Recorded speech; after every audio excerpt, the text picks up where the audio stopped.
Hi Shivo. Hello everyone.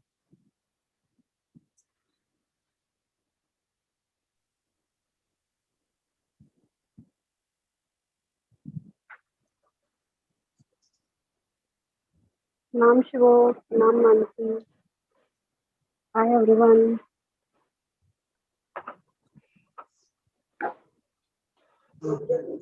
प्रणाम शिवो जी।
Nancy, open your video.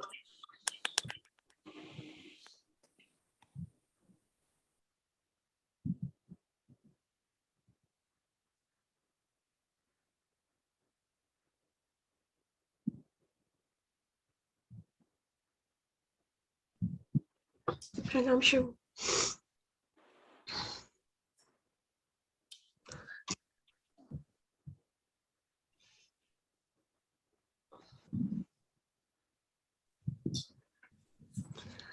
Nancy, all well? Yeah, I just all well. You know, I've just been asking this question to myself and to the universe, what do I give Shivo?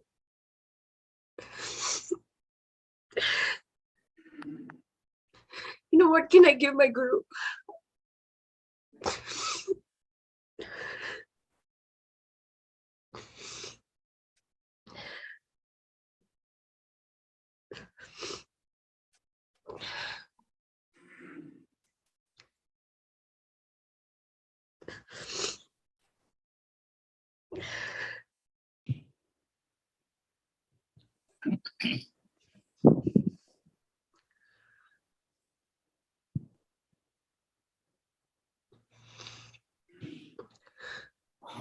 Nancy, you have been giving so much.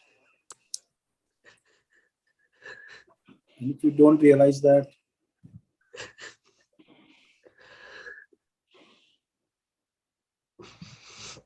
because that is your devotion.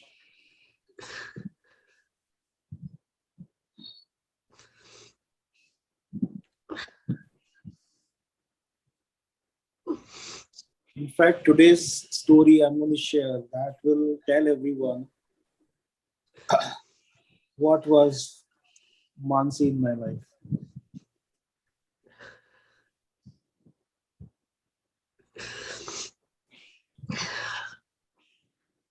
When there was not a single person who could stand with me, not a single person in the world.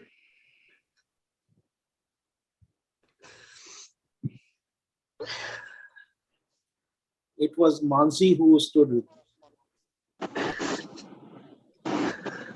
And it was extremely, extremely dangerous. Extremely dangerous.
Should we get started? Yeah. I'm sorry about this, everyone.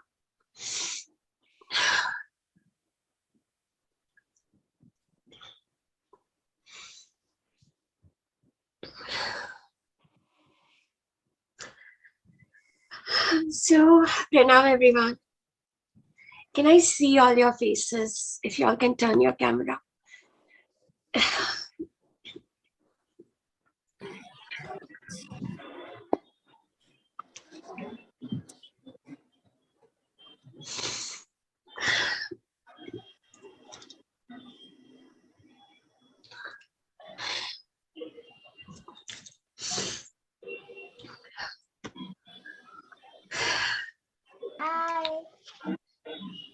नमन करायचं, नमस्ते करायचं. Happy Guru Purnima. Happy Guru Purnima.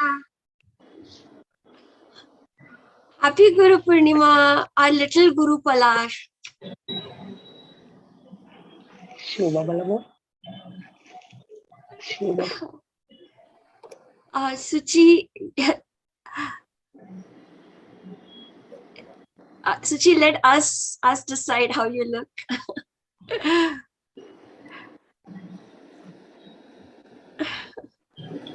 Welcome.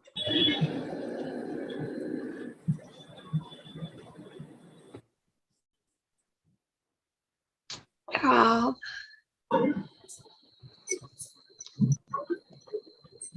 You know, I'm just seeing, I'm just seeing the beautiful souls that have been drawn to Quanto Life. All the QVFs like a magnet has pulled. Really.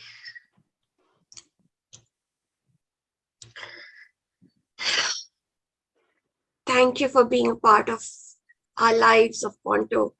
And it is the same thing, whether we say Quanto or our life or us. It all feels the same. Thank you. So today we will, Shivo, shall we start with your blessings? Everyone, shall we start? Yes. Yes, please start. Okay. So, so today I am going to share, or we are going to share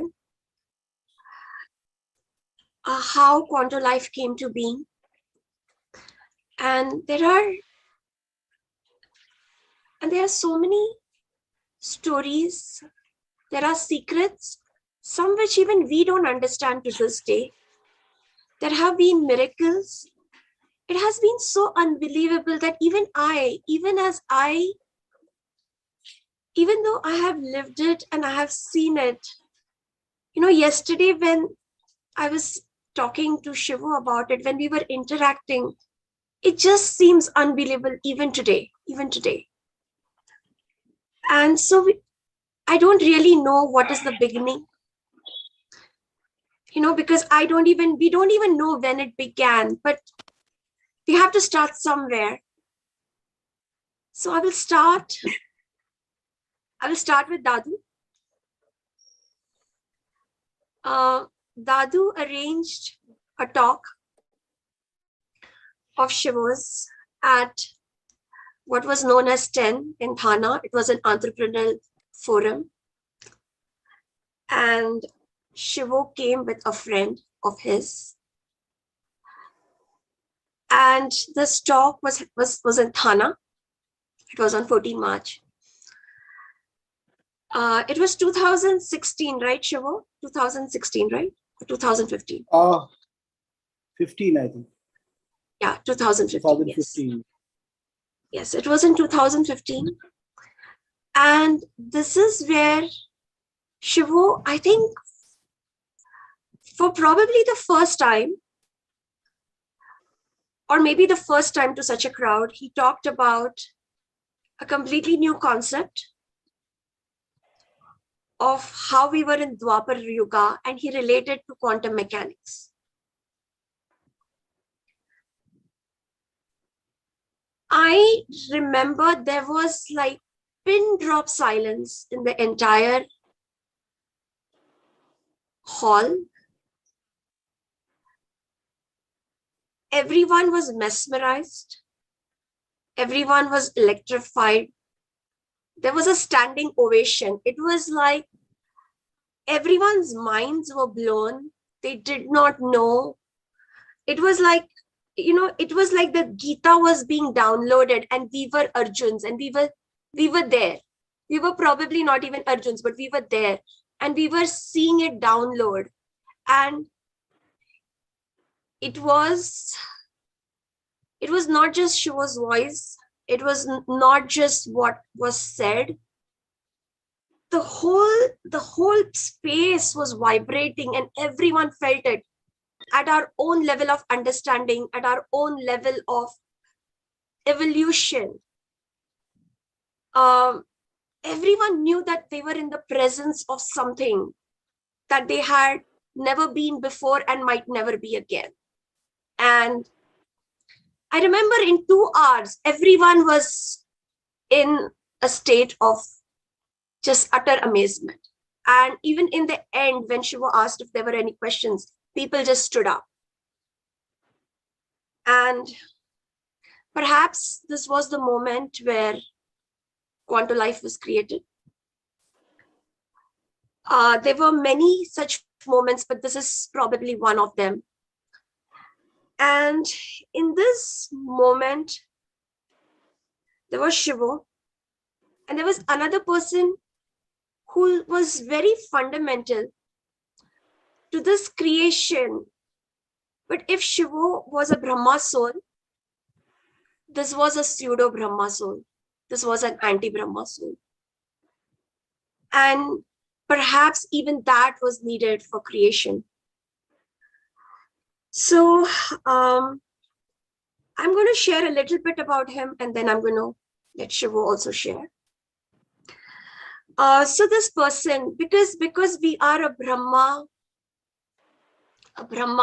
vibrational field. We are part of a Brahma vibrational field. It is also imperative to understand what is a pseudo Brahma, what is an anti-Brahma, because an anti-Brahma is going to feel very much like a Brahma, but he's going to trap us. Instead of expanding, he's going to trap us, and we're not even going to know. So this person was an amazing storyteller, amazing. He would tell stories that would captivate you, and he had a way of knowing what is your highest desire, what is your desire in life, right? And he would tell you the most appropriate story. He would show you how he could help you accomplish your deepest desire, your highest desire. I wouldn't say highest, but he would know what is your subconscious desire. What is your lust in life? What is your greed? What is your, there is this one thing where we want to channel the devas. There is one thing where we want our own stuff to be in the world. And what is that? He could catch the pulse of it like no other. And I think that when this talk happened, he immediately realized what had happened. And he told Shivo, actually. And Mansi, he was that time looking for a concept, a spiritual concept, which will simply spread all over the world, and it will just take the whole world by storm. He was really, he was going around from one guru to another. He had done that for past 5 years. Yes. And he was very close to some of the very big names in spirituality. Yes. Yes. And perhaps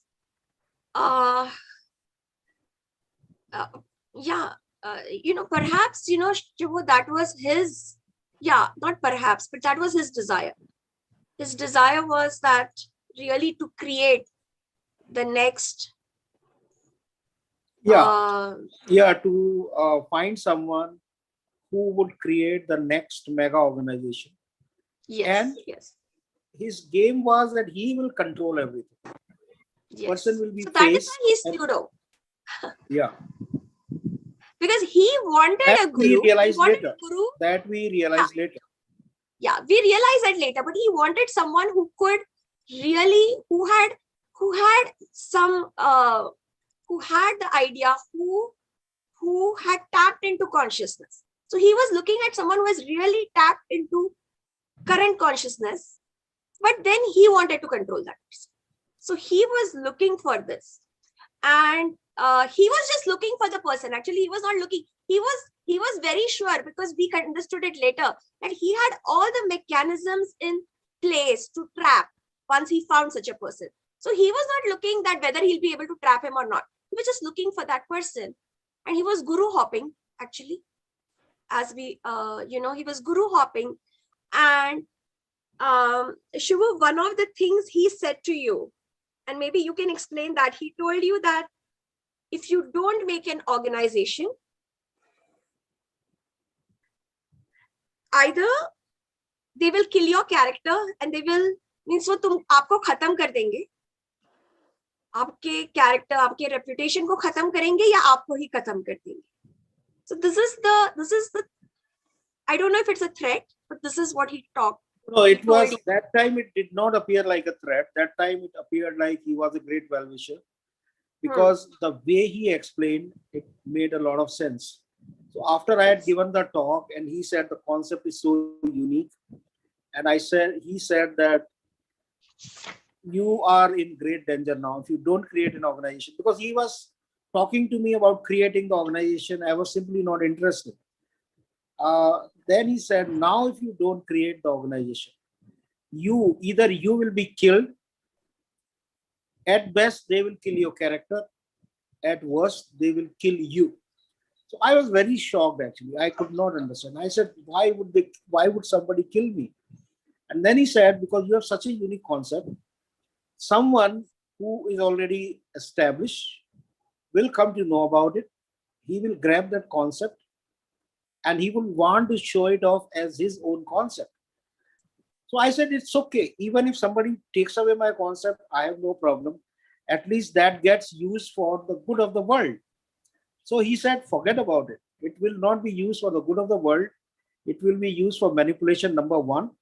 Number two, if that person is going to use your concept as his concept, do you think he is going to allow you any credibility? Do you think he will allow you to live?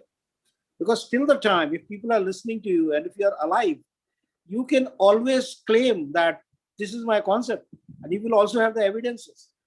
So he has to first finish it off. So he has to kill you. And that made a lot of sense to me, actually. I realized that yes, the concept would get corrupted. Not that I was too bothered about getting killed or anything, but I did realize the danger that if the concept goes into the wrong hands, then what disaster it can create. And actually, I am seeing around the world, there are certain people I'm coming to know who have very powerful concept, but because their intention is bad, they are disastrous. Yes, Mansi, please.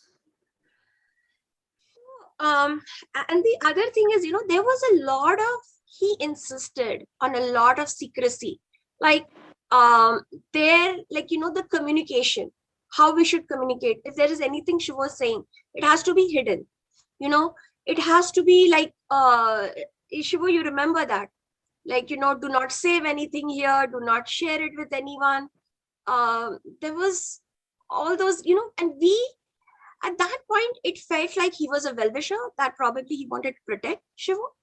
But it was like, we were not, this is, why are you sharing this? Why are you talking about this? We don't know this person. Why are you saying it front of in this? First, we have to protect everything. Everything is like under the wraps, secrecy. And a part of what he said, and so he started bringing in, so there was this push to create an organization, that everything should be,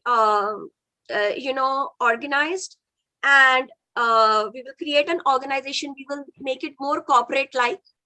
There will be a way to monetize it, and and then they were, and Shiva was more interested in what are the fundamentals, where is the evolution going, what do I need to do to transform people and all that. And they were like, in the beginning, they were like that, okay, you take care of this part and we will take care of that part.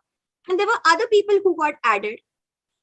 Two more people got added who were, more into corporatization and monetization of this. And they had very big plans. And at this time, they did not want, they were feeling threatened probably by the disciples of Shiva.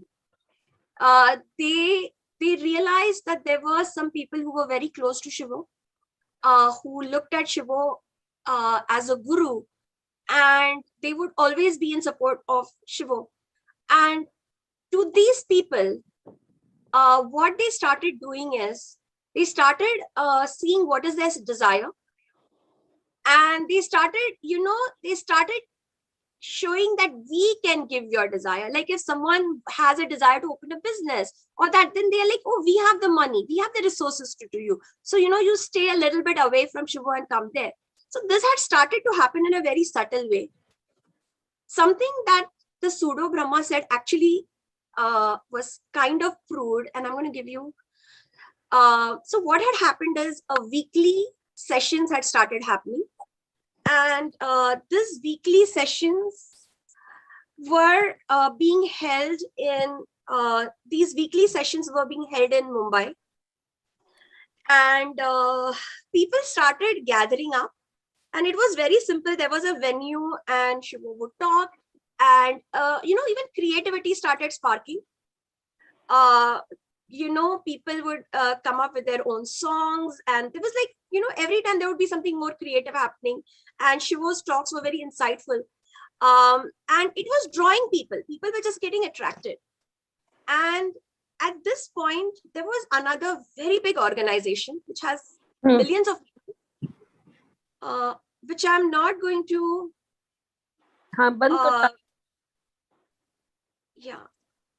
which I'm not going to take the name of the organization. There's a huge organization, spiritual organization with millions of people, and they were having their meeting or their gatherings, their spiritual gatherings also in nearby venue. And some people from there were getting attracted, or they could just feel the energy of this thing. So then one day, after a few months of this, the venue, which was working out very well, which was very convenient, and it was working out very well, the venue people said, we cannot do this anymore, and you all cannot conduct your program here. So the moment the energy was, not the moment, but as the energy was rising, even though we were about 30-40 people who would gather, and they were, this organization had millions of people. What do you say that, they were keeping their eyes on us, and they were feeling threatened enough to not allow us to do it, anymore there. So this kind of proved what the pseudo Brahma was saying, that we have to be secretive. We will this whole thing. So even we got a little concerned because we felt that what was being said about Shivo's life and all might actually be true. And it probably was. So Shivo, you want to say anything about that? No, just go on. Yeah. So, and from that, I think from here, what happened was that increasingly, Shivo, would you say here's where the black magic started? After this point, it might have started. It might have started much before that. Though yeah, it was not surfacing, because these people, they have the techniques to push the black magic into you and keep it dormant, and they would kind of trigger it only when they want to trigger it. Otherwise, it remains right. dormant. And now they had started, now the corporate, the other three people, including the pseudo Brahma and the two people who wanted to monetize and corporatize this, they had started sharing their, they had been sharing their disapproval when there were certain kinds of gatherings, or Shivo, when, what would you say? Because Yeah, there so was this, they wanted to kind of control my actions, yeah, what I would speak, which I would never allow them. So I said, as far as money goes, you can make any decisions. But what I am going to speak, that I am going to decide, you can give me your feedback, but it is up to me to choose. What I will speak, I will not be controlled there. That's purely my choice. So obviously, that wouldn't work for them, because I really started to speak what is truth. Then so many manipulations, they were thinking that those were not possible. and so one of those incidents were that we were to gather at Shivo's place, and I don't know if Akash is here. Akash and Nathan were there. We Yeah, were together. so once I declared that, uh, I after all this started to happen, I said sorry. I don't need anybody's money. I don't Yeah. need any organization. I have a small community. I'll work with that. So then I said, okay, I am now, please, I have nothing to do with you. I'm going to organize my community. So I invited everyone at my home, and some of the people who were there that they are here also. Today, they are part of Quanto Life. So then they said, no, no, no, okay, if you are going community way, they forcibly, tried to make it a big show, though it was not possible at my home. They got big food from somewhere No, and all no, that. Shivo, but before that, and I think Akash, are you here? No, Mansi, wait. Akash is So traveling. what Akash is I not was happened there. that day, I what was happened? there. Okay. Yeah, Rohini, I know. Yes, Shivo, please continue. So what happened was that, so then what threatened them was that Mansi started to do the tarot reading of everyone. And everybody was zapped, amazed, feeling wonderful. And they were shocked actually, because they did not want Mansi to enter in the picture. So then they started defaming her. So Mansi can say that. Oh my what they God. So said. this is what they said. They said that, they said I was like Shakuni. And they said that whatever card I wanted to say to people, that is the card that would come. So I was using the tarot cards, like, the tarot cards were to me what Shakuni, the dice was to Shakuni. And they started, so I don't know, all my tarot people, my tarot tribe, this is what they said, that that I was like Shakuni. And yeah, whatever I say, And that is the card I remove. and then after that we declared the next meeting, and by then they had created their own WhatsApp group, adding everyone there in that WhatsApp group, and then they played some text so that nobody joins the next meeting. Maybe Akash is here, Rohini is here. They can, if they remember, they can share what they did. They even threaten us that don't go for that tarot reading.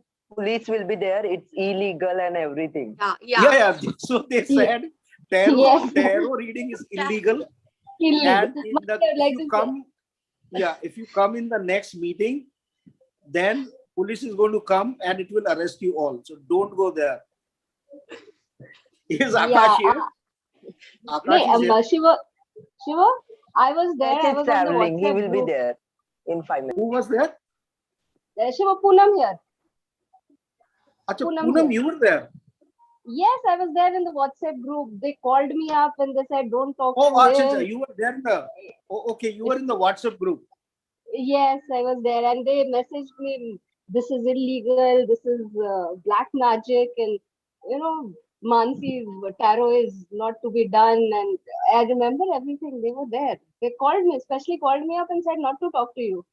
So I blocked them and I said, no, I want to be with Shivo, not with you. So it was just there. Very scary time. Remember? Yeah, and now we are smiling, but it was really a dark time. Like it was like I was like uh yeah, right now it feels like Shaguni, but that time it was like, wait, what is happening? And they were very accurate, and they also asked for a reading, and very accurate cards came for them, and they were like, no, this is like Shaguni, like whatever I want I remove from the deck, like but people was like, yeah, but they were threatening that, and it looked like they had a lot of contacts, and probably they did, right? They did have a lot of contacts, they did have the money, they did have the names and all. And then I think, Shiva, that's when you said not to do a meeting at your place, right? Yeah. So it was really a showdown, and they were determined that this should not happen. So they did everything on their part. And yeah, calling I up individual people individually, telling them threatening not them, to they come did because everything. police is going to come. Police is going to come Yeah. and arrest you. Yeah. And to some people, they said, to some people, there were bribes given that we will set you up. Like you want to do, and I'm not going to tell what was the bribe given because some of you might know. But there were people who wanted to start their own thing, and they had that desire, and they would say, no, we'll give you the resources to set up. We can get it. We can give you people. We can give you resources. We can give you the money. We can give you the place. So this also was given to people. People were threatened. So every which way they could get, they did. And ultimately, on the day when Shivo had called, there were so many people that there was no place in Shivo's house to even sit. And at that point, they decided to, when you can't beat them, they pretended to join. So they got wedding chairs. They got chairs like, those wedding chairs that you have like for all the guests. And if you all have seen Shivo's house or any apartment in Bombay, you know that if you bring like 30, 40 chairs, they kept getting chairs, they kept getting food. And like, and everyone was like, what? Like you threaten on one side, you call the police, and now there is chairs coming and there is food coming. And I don't know, Shivo, what do you have to say about that? So this is what happened. And then from that community meeting, what happened was this feeling of going on a pilgrimage together came about, right? And Shivo, you want to say what happened on the day before the pilgrimage? So now we were now things had started becoming very, that with the police, black magic is also started. But yes, Shivo.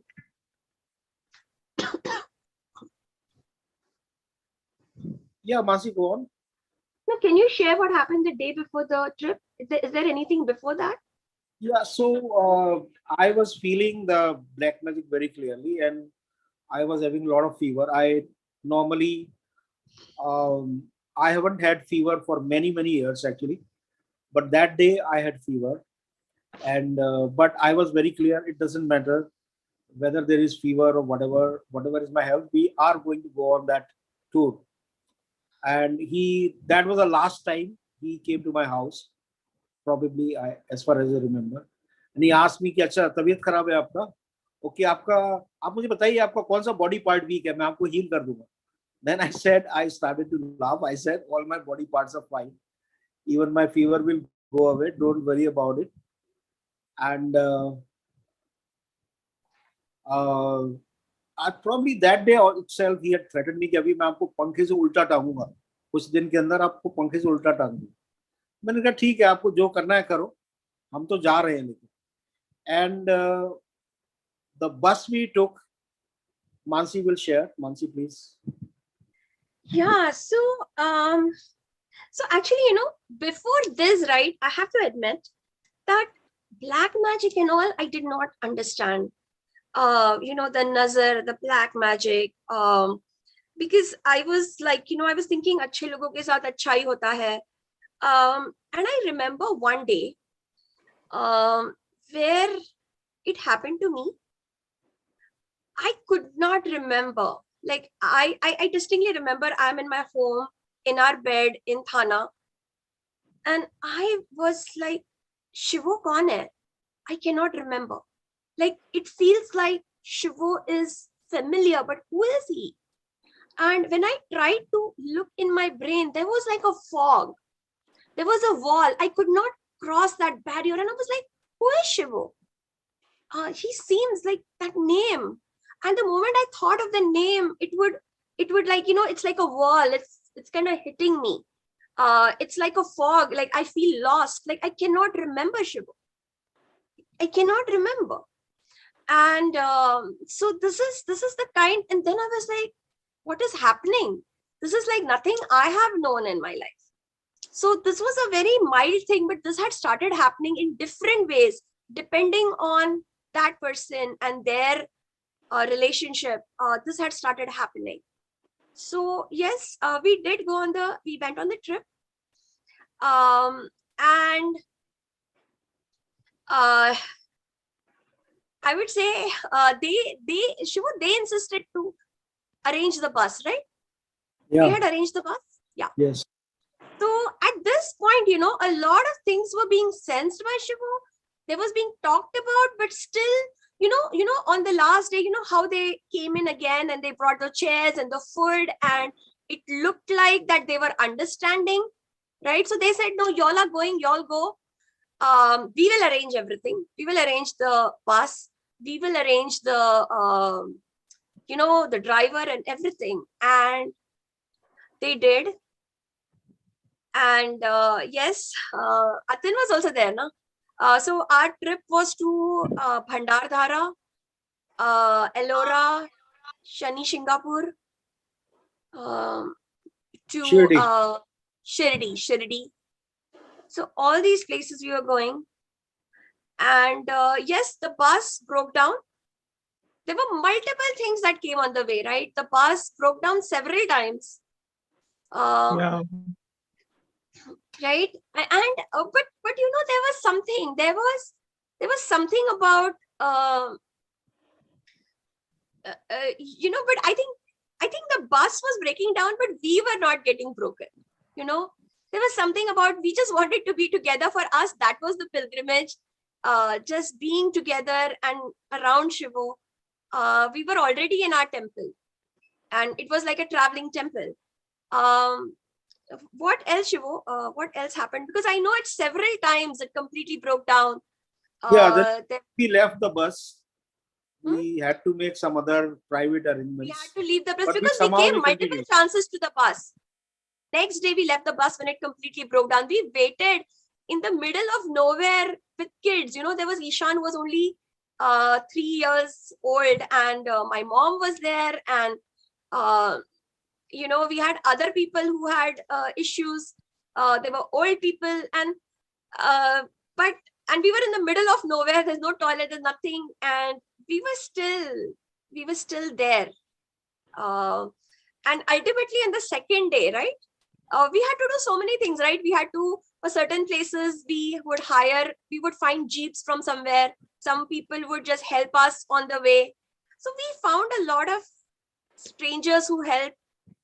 Some places, it would just break down, and then that place would be like 2 hours away, and we would find a jeep. Like there was always solutions coming. So there was frequent breakdowns, but there was always a solution that would just serendipitously come. And ultimately, on the second day, we decided that, okay, we cannot do with this anymore. And we just realized the level of what was happening. And I would say that every time there would be a crisis, the divine would make someone a channel, and someone would get the energy in them. And someone, like I remember that, once, Hitesh became like Hanuman, and he was just helping, and he just had the energy, and he was just like figuring out things, how to get the water, where to find the jeep, how to make this work. And at different points, different people, the energy would come and they would become divine channels and we would go ahead. And then I think the second day we had, at the end of it, we finally had to decide that, we realized that, we were, this was just sheer black magic and we had to let go of that bus. And Shivo, anything else you want to add here? Yeah, so you can share the last day of the trip. Yes. Yes, that is my favorite. I also remember that Shivo sir got highly frustrated in the Shidi because she said now enough is enough. There are so much. Yes. Magic was going on. Yeah. And Yes. Archana ji also was also there. Neha, Archana ji. Archana ji, my mother got lost at Shani Singapore. And we had to find us. There were all kinds of things. And I think that Shivo was like, enough is enough. Now we have to, we have to say it. We have to call it what it is. We have to call it what it is. There was so much hurdle, so many vehicles get broke down. And it was so much hurdle, like everyone was thinking what is happening basically, Yeah. It was like, yeah. Okay. And now so now we are on the last day. We've gone to Ellora and there is Krishneshwar Mandir that we are going towards. Okay. Krishneshwar. And it is getting so late. And you know what? We have traveled all these places in 4 days and we've had innumerable hurdles. Like literally wo tapi hua hai hamara. But it was not tap. It is on one hand it was tap, but one hand it was also black magic that was happening.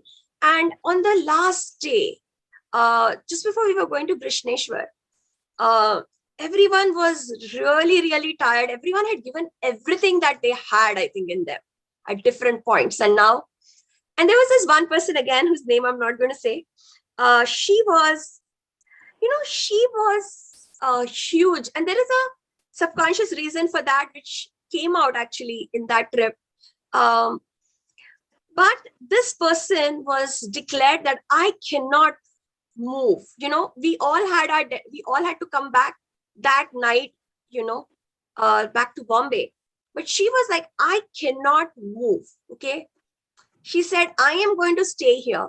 He said, you are in a village in the middle of nowhere. And we really have to go. The next day was Monday or something, but we all had to come. We had all made promises. I told my father, he was alone. I was with my mom and so everyone had to get back. There were people who were working. But she was like, I am not going to move from here. I'm going to find a guest house. And we were like, you don't know anyone here. She's like, I'm going to be here. I'm not going to budge. And I remember at this little restaurant and she was complaining about the food, the water, because I think at this point, everyone was on their last straw. Okay. Everyone had just had it in their own way. And even the black magic was acting on all of us. So she has like, I'm on my, I'm not going to budge from here. And, on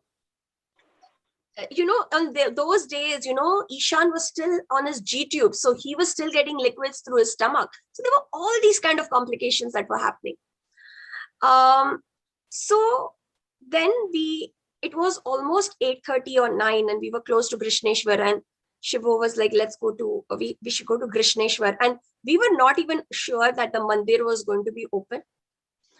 But Shivo said, we will go there. And with a lot of complaints and this and that, everyone tired and what will we even sit? It will be closed. Everything.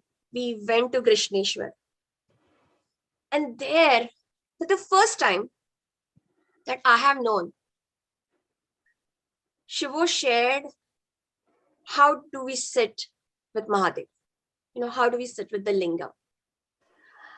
And it was something we had never heard, because till that time, when you went to a temple, you would pray for something, you would tell something, you would, you would ask, you would go ask, right? That give me, ask.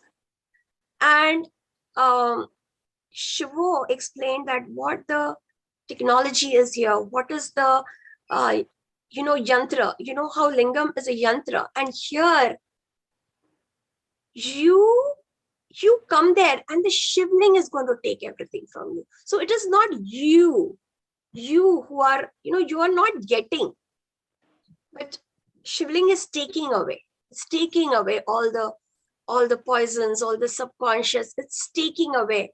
And we did not quite understand it, but we sat there with Shivu. I remember that the Panditji, even because these people are very much about the time. This time the mandir has to be closed, and I don't even know what happened to him. He let us all in, even though it was time for the he had seen us meditate, and the moment we went to the shivling, even though it was time to close, he said, okay. Ishan went with his shoes on, which I think is totally I don't even know what he had, but he just ran and I didn't know what to do. And Ishan just hugged. He just, he didn't know how to pray or anything. He just hugged as if he hugged the shivlingam the whole. And the Panditji saw that, and he just, I don't know what was happening in that moment. He saw that and he let that happen. We all, I do not know to this day what happened, but we all came out of, that temple. And what Shivo had said stayed in our We were laughing, and actually we were really literally bursting in laughter. We came out literally as a different person. Like, I don't know what happened there, because suddenly we were not tired. We were fresh. We were like totally fresh. We were giggling. We were laughing about all the obstacles that had come. And this person who was not ready to budge, she was like, I am so tired. I'm going to live here and I'm going to stay here. I'm not going to go anywhere.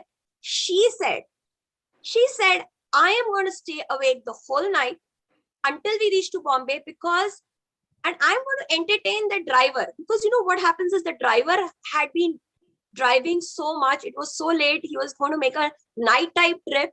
And what happens is, if everyone falls asleep, he also feels like sleeping, right? I mean, he can also doze off. Accidents can happen because some of the roads are like that. And she said, I'm going to sit right in the first row and I'm going to be with the driver.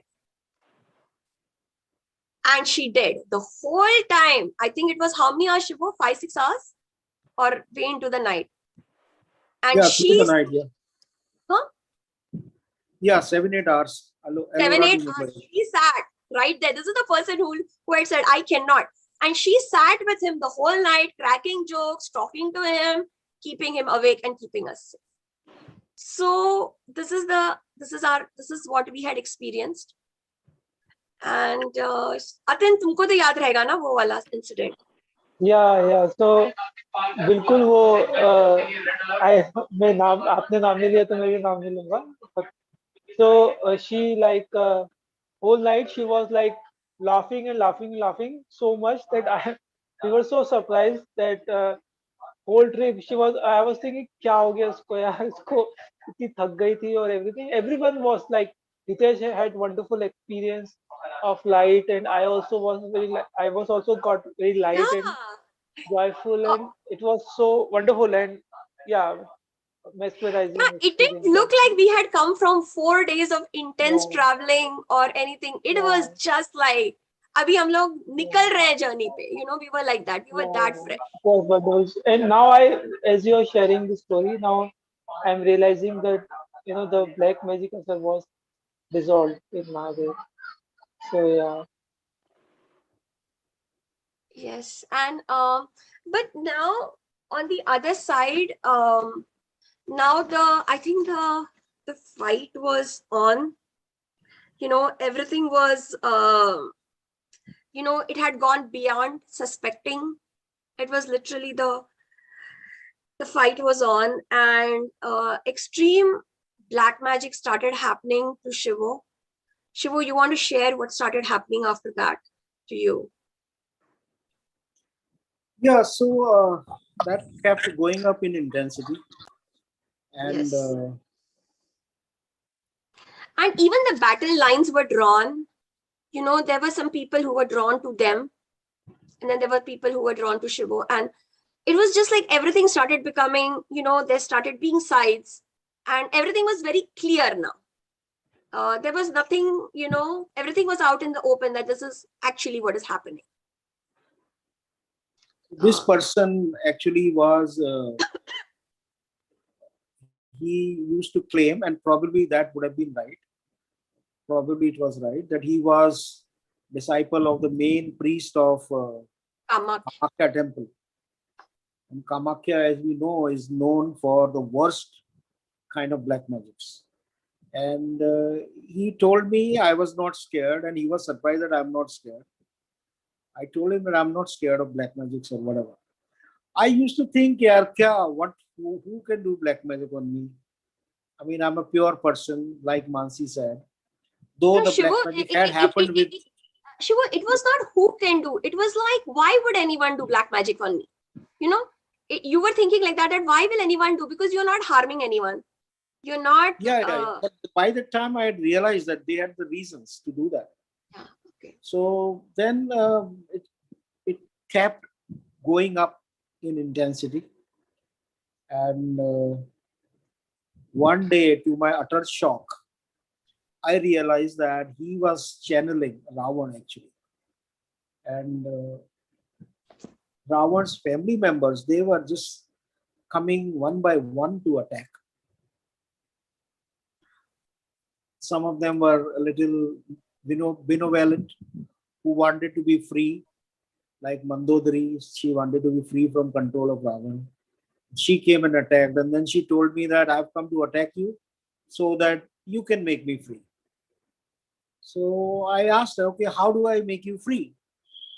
So she said, just connect with the sun and throw me upwards, and I will merge with plasma and I'll be free. And that's what I did. And he laughed, and she gave a lot of wishes, and she disappeared. So that's how I got a technique to deal with these, these members who would come one by one. Suparkha will come, and Meghnath and Kumbhakaran and Ahiravan. So many of them came. And I would, some of them were very heavy. I would try to throw them towards sun. And I realized the Hanumanji was there. Hanumanji was there all the time. So he would also come and, try to lift these heavy souls, like Kumbhakaran and all. And they would do their best. And the Hanumanji would throw it, and it will merge into sun and all that. So that kept happening.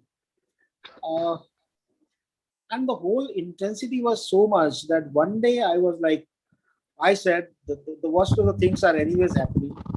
So let me take a big risk. So I told myself that I will go and enter inside him, the person who was doing black magic. I will Shivo, go one and minute. check out. Shivo, before you say that, I want to tell everyone the level of what, when Shivo was saying this, Shivo was at that time, he would be like, Shivo, yahi to drilling ho raha tha na aapka. It was like something would come and drill. Yeah. It was in continuous pain. Yeah. When I say continuous pain, I think there was 6 Within months. 3 minutes, it's like a drill has been put on the left side here, and would start to drill. And the pain was like, it was crazy. And I would all efforts, all my like knowledge, all my power, whatever was there on my disposal, everything I would try. Yes. And I would just couldn't do anything about it. Suchit, the drilling was in psychic space, but the people were real. So all our trips and all that the pain was real. It was happening. Pain is real. So the drill is coming from the space. Yeah. Towards the sun. The Ravan family to the sun, was that? Yes. In psychic space. But that boundary was merging. It is like Shivo was also in psychic space.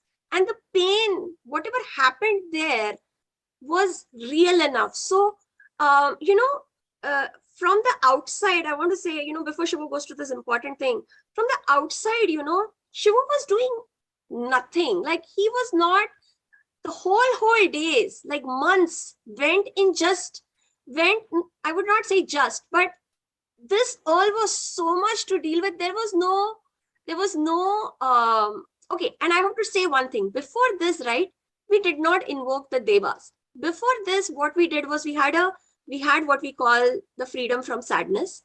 And here we would invoke the master. We would just say, pranam to whoever masters we, we believe, whether it's Osho or whoever it is, right? Universe, nature, whoever, your personal, this. And we would watch our subconscious. Okay. So that is what we were watching, the emotion of our subconscious. So that's what we used to watch. There was no invocation of Deva. And this continued for months. Shivo was not able to cook. He was not able to take care of himself. His mother was with him. And for some time, he was in Goa. And literally, like, he would have to keep his eyes closed, right? Because Shivo, what would happen? So this was over a month. This is not like one day this has happened. No, this was every single day for months. And because this person, the pseudo Brahma, actually had a team of tantrics, from Kamakhya. So Shiva would not get any rest. So it was not one person, it was like a shift. So this person is doing that, this person, this. So he has no break. And Shiva, you want to say what happens when you opened your eyes? You could not open your eyes. You would close your eyes and go to the restroom.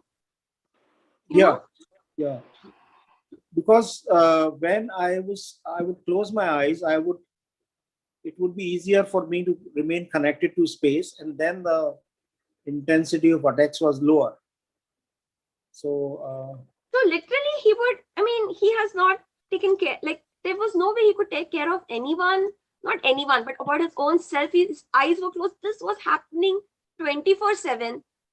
And it was 24/7 and for months. Yeah. So what happened once, then I decided that it's anyways, it's like, it's going to kill me anyways. So I said, okay, I will take the gravest risk. Okay. So before that, I had this siddhi, and I realized that this siddhi was given to me during the series of attacks that happened before that. That I could enter anyone's body, and whatever was happening would begin to happen to that person. So I have to confess here, and there is something I did at that point, and I also apologize for that. But I was in such great pain that I had to do that. So when this drill came, the drill would come. So what I would do was I would connect to his son, and he loved his son like anything, actually. So what used to happen, that as soon as I would connect with his son, the experience which was happening to me, at least a part of that would begin to happen to him. And then I would see that as soon as I've done that, that experience will go away. It would stop. So, I'm confessing that I did that. And I did ask for the forgiveness for what I did, because maybe his son was innocent, but that was the only way. There was nothing else I had to protect myself from that completely. It was not what kind of pain it was. It is unimaginable. It cannot be imagined. It cannot be imagined the kind of pain it was. So one day I physical, right? Sorry? And it was not just physical. It is like they're trying to claim your soul, right?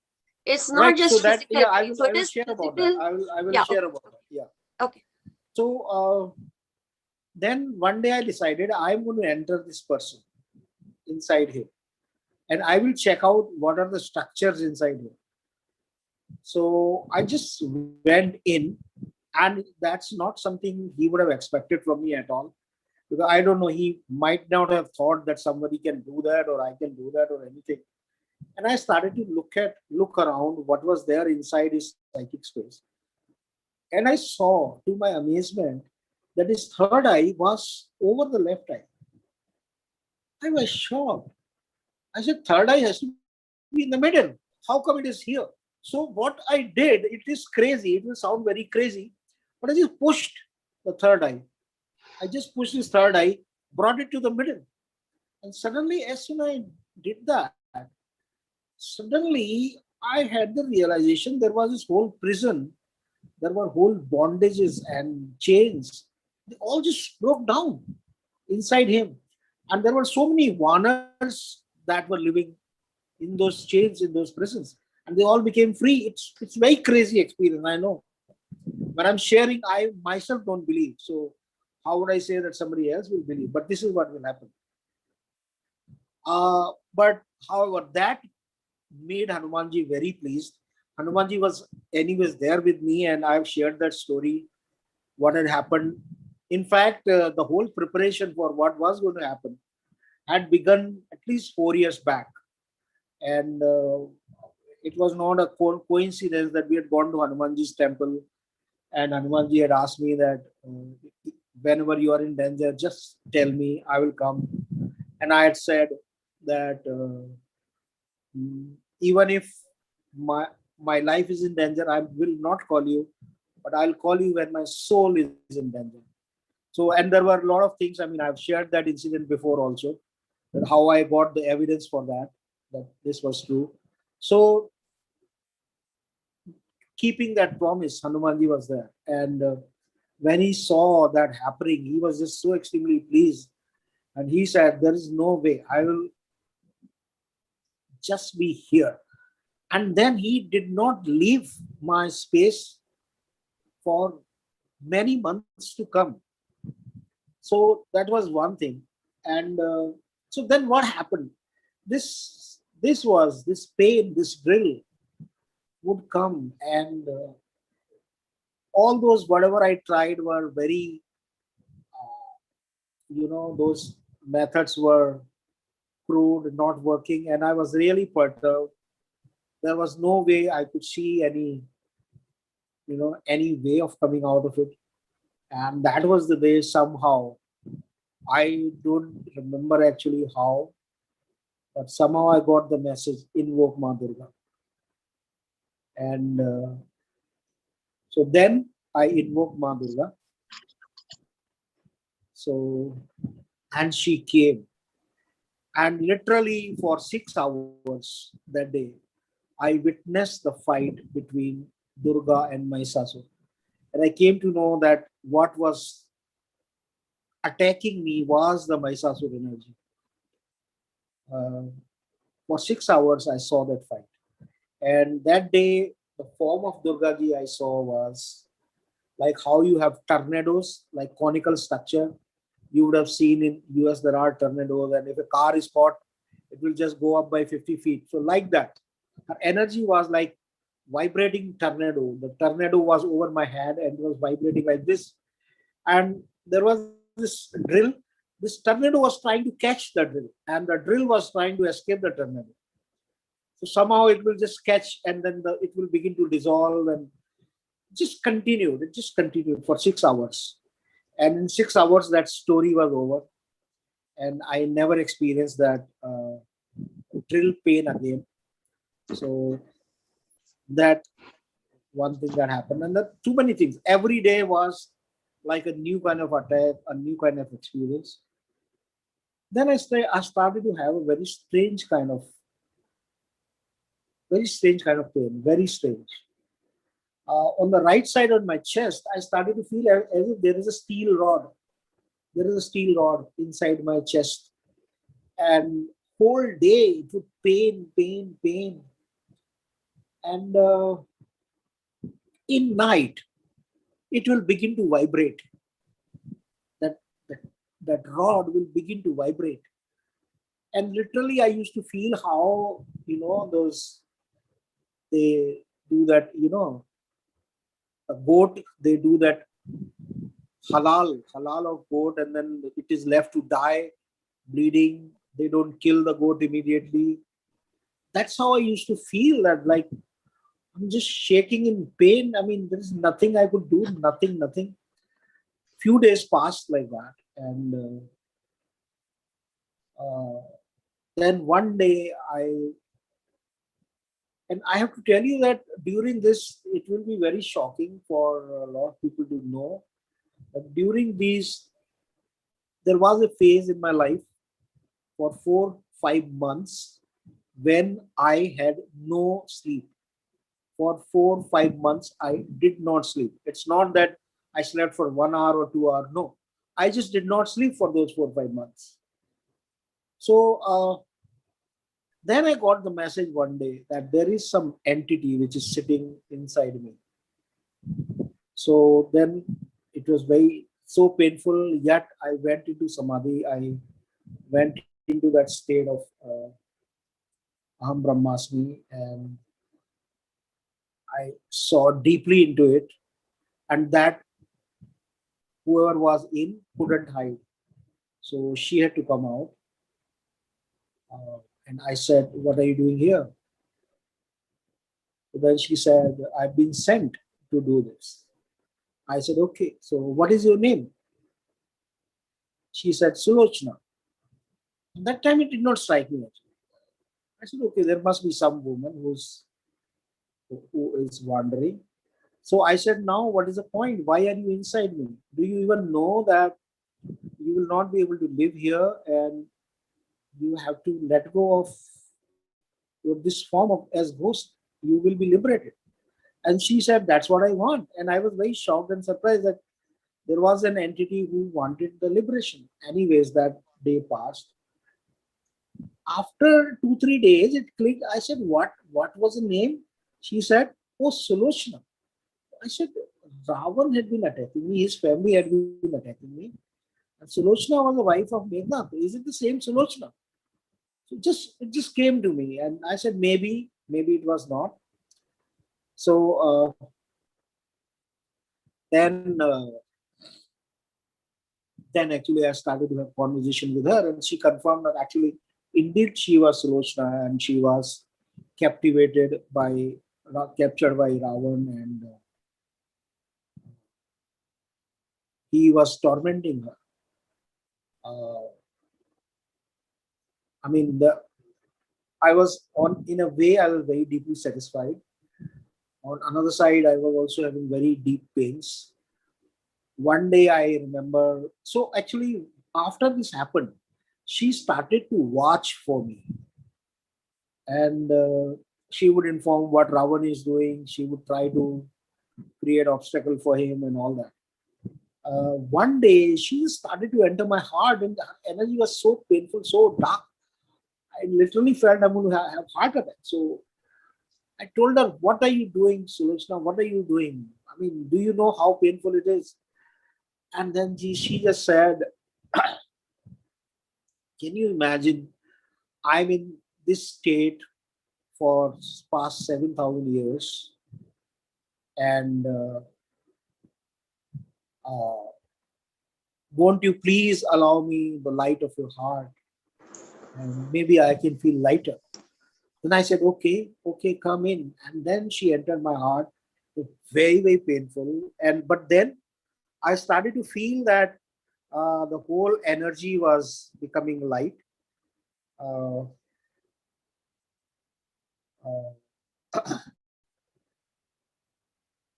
then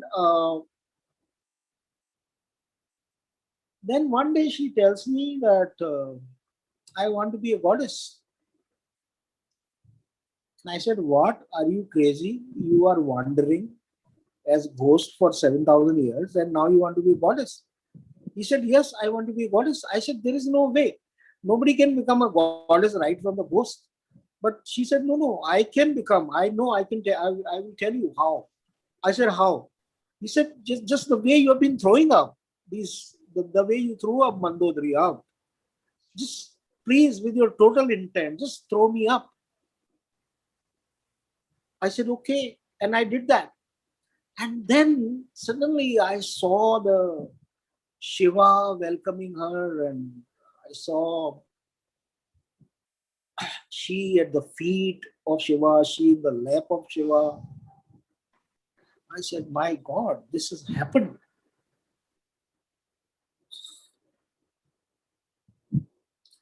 It was very shocking for me. I mean, how someone who was a ghost wandering for 7,000 years She transformed into a goddess. It was unbelievable. And then there used to be a lot of meetings. Mansi knows about that. We had a lot of discussion. What should be her vehicle? Which animal should be her vehicle? And we tried so many vehicles actually. One of the vehicle we tried was a rhino kind of vehicle. I mean, there were mixes, matches, elephant. So many vehicles were tried, and none of that kind of would really work perfectly. And then came peacock, and that's what kind of really merged with her energy. And then we designed her, what are the tools she has, what kind of body. I could see that her body was like black at the down, like the Kali and the Saraswati at the top. So Saraswati and the Kali was the body.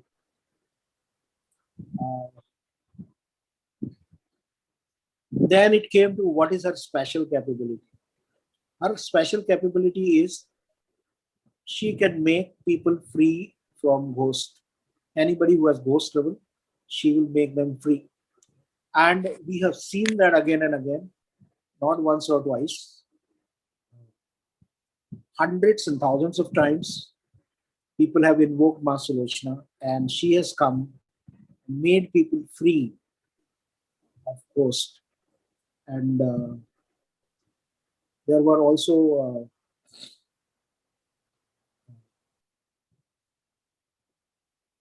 she also acts a lot on very, very deep psychic patterns like addictions and past life traumas and all that. So we all have seen the magic of Sulochana.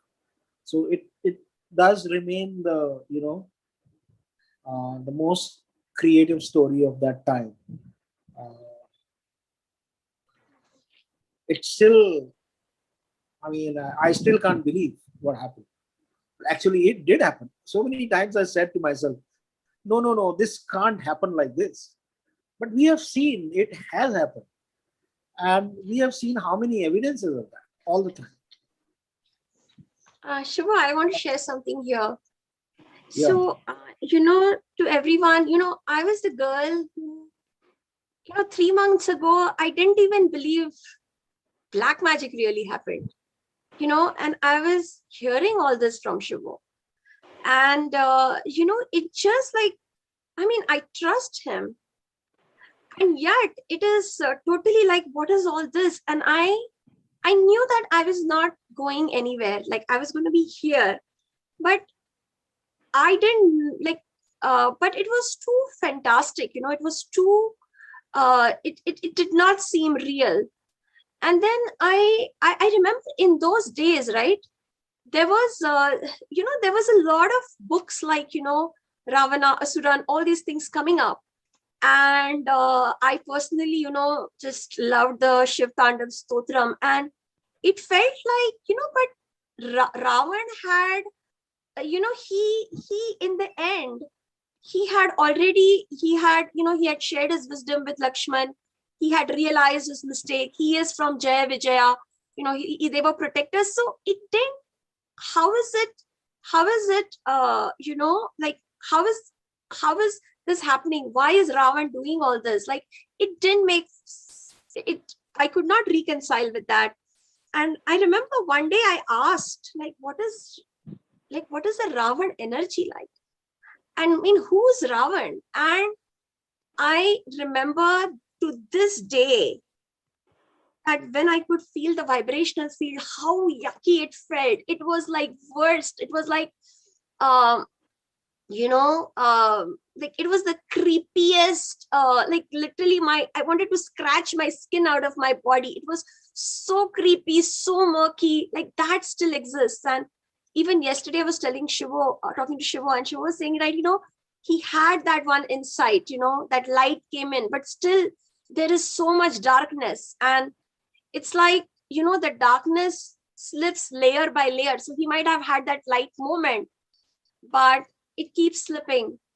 Another thing I want to say is, during one of these times, there was a I had, a bee had stung me, and the bee stinger was still inside. Okay.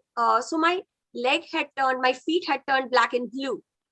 And the doctor said, when I went to them, they said, we're going to have to give you anesthesia, and we're going to have to go with a needle and find that, because it's so tiny, right? And I had been doing everything. I had been doing, I'd been soaking my feet in salt water and all. It was not coming out.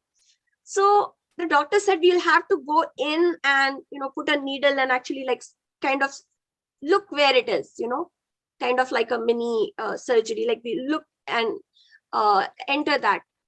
So Shivo asked me, to invoke Kali, Ma Kali. And again, because all this to me was like, what is this invocation? Like, what is like, so I said, okay, I will trust and I will call. I will request her. And I did. And the, that stinger was as small as a tiny particle of hair, very, very tiny. But that came out after I invoked her. Once he told me, I'm feeling Ashwini Kumar's. And I was like, am I going crazy? Because when he was telling me, I could hear the beat of the horse. And so again, all these things. And I remember once where Shiva said, I'm going to invoke Ma Durga. And see, at this point, okay, one thing is Shiva, because this was deciding how Quanto Life would be. If was Shiva the only person who could invoke? Was this accessible only to Shiva? Could it be accessible to other people? All these questions were there at that time. At that time, it was not like Ma Sulochana had already worked with entities and all. So this was all, there was some evidences, but they were not really. So I remember when Shiva said, I'm going to invoke Ma Durga. And I think there was a WhatsApp group then. And he said, I'm going to do, and there were, I don't know, Shiva, how many of us there were at least more than 10 of us. And I think Facebook group था उस समय जब discussion चल रहा था. हाँ हाँ, Facebook chat वो जो messenger होता था ना. हाँ, right. True, absolutely right. There was no WhatsApp. और वहाँ पे he had invoked, and there were, like, everyone was having an experience. And and when I invoked, I did not tell anyone. Yeah. I just asked that, did you feel How are you feeling? Last night, 1 o'clock. And then everybody came out with some unique experience. Yeah. So that's when I declared that, listen, you all can kill me, but I have already seeded a new consciousness. Even if I die today, I'm just happy. And this is not going to end. This is going to spread. So I told whoever were attacking me, I told, listen, I've already won. Now you can do whatever. I've already won. I've seeded something new in the world. And there were so many devas who had come. I mean, Shiva, one more thing about that Vrita, like, again, he was talking about Vrita. And, like. So one day what happened, I started to hear sounds from inside my head. And what kind of sound, I'll tell you. When we were kids, we used to have that cracker, which used to make huge sound. Usko what we used to call, हम उसको सुर्री बोलते थे, सुर्री. उसकी खास बात ये होती थी, बहुत ही तेज साउंड होती थी उसकी. तो वो साउंड ऐसी थी कि वो, like hundreds of those are like have been set into action. And of course, it will make me mad. There is no way I can sleep. So just, I am saying, what is happening? This is like really nonsense. And few days passed. As I said, I did not sleep for 4 to 5 months. No sleep at all. I mean, not even, I would be surprised if I got sometimes 5-10 minutes of sleep, maybe in a day sometimes. But for 5 months, I did not sleep. So then one day I got the message that this is the demon Vrat. And I said, who is demon Vrat? Okay, of course we had talked about it. So So this is demon Vrat. So now what is demon Vrat? So then Mansi told me that story of demon Vrat. So Mansi, can you tell me what was the story? Yeah, so I think Shivu, you were telling me that I cannot, you said that whatever I do, he's still there. I cannot reach him and he is still there no matter what I do. And then I said that in the story, he has 1,000 walls. Yeah, he is sitting inside 100 citadels, 100 forts. Yeah, 100 and or 1,000. it is Yeah. riding on Saraswati. Indra goes and kills him. Okay, so before that, something interesting had happened. So, these demons, they have all kind of tricks. So once I realized that, okay, Ashwini Kumar can protect me, so I would invoke Ashwini Kumars. And when I started to do that, these people, they created the replicas of Ashwini Kumars, which were like demonic Ashwini Kumars. They did look like a bit like them. They kind of had a form and sounds like that, but they were actually demons.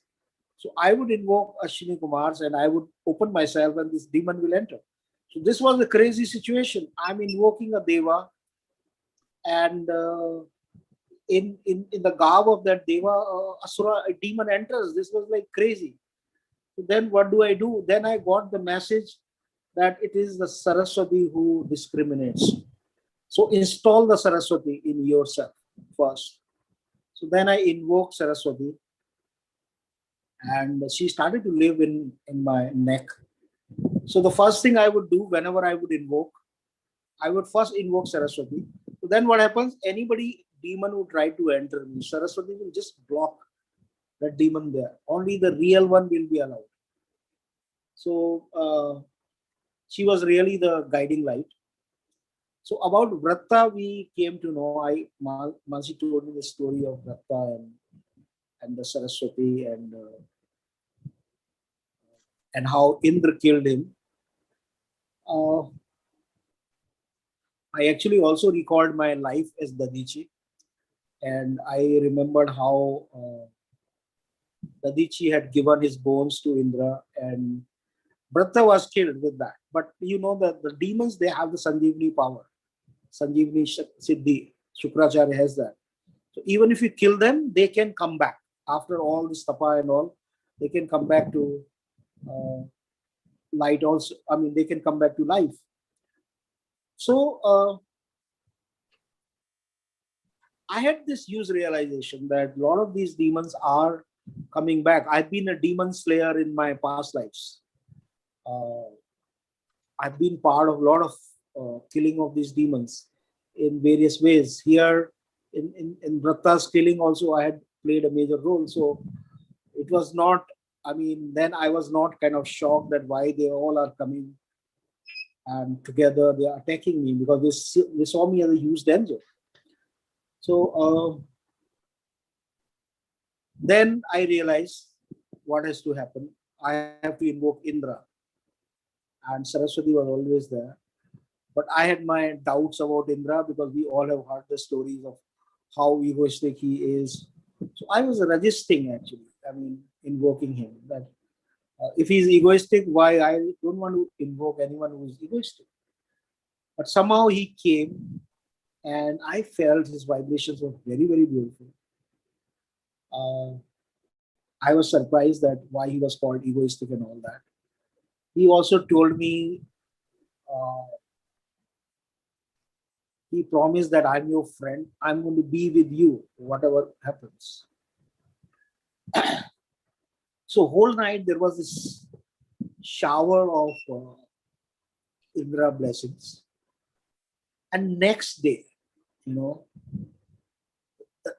something started to move around me. And in circles and circles and circles. That was a fight which went on for 9 hours. And it would not be possible for me to open my eyes for 9 hours. Because the moment I would open my eyes,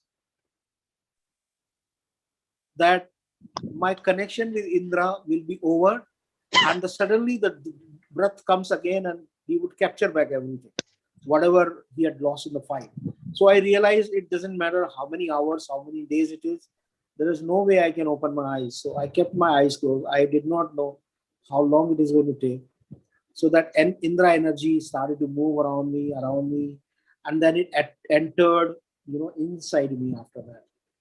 And then it was like moving inside my face. It would appear to me that, oh my God, how long? It was like I was losing patience. And then I realized that what Mansi had said, that he's sitting inside the 100 folds. So I said, maybe there will be 100 circuits that, that has to be busted. And it kept busting.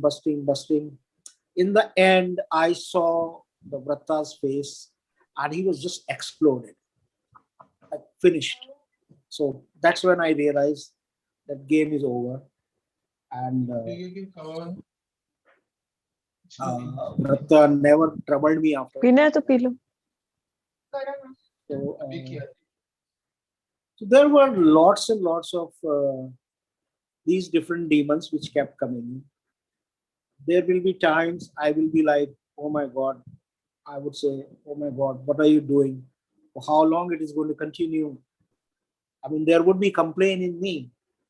And I would just catch myself and I would say, why are you complaining? I mean, I somehow had the deep trust that whatever was happening was for my own good and for the overall good. I was so clear about it.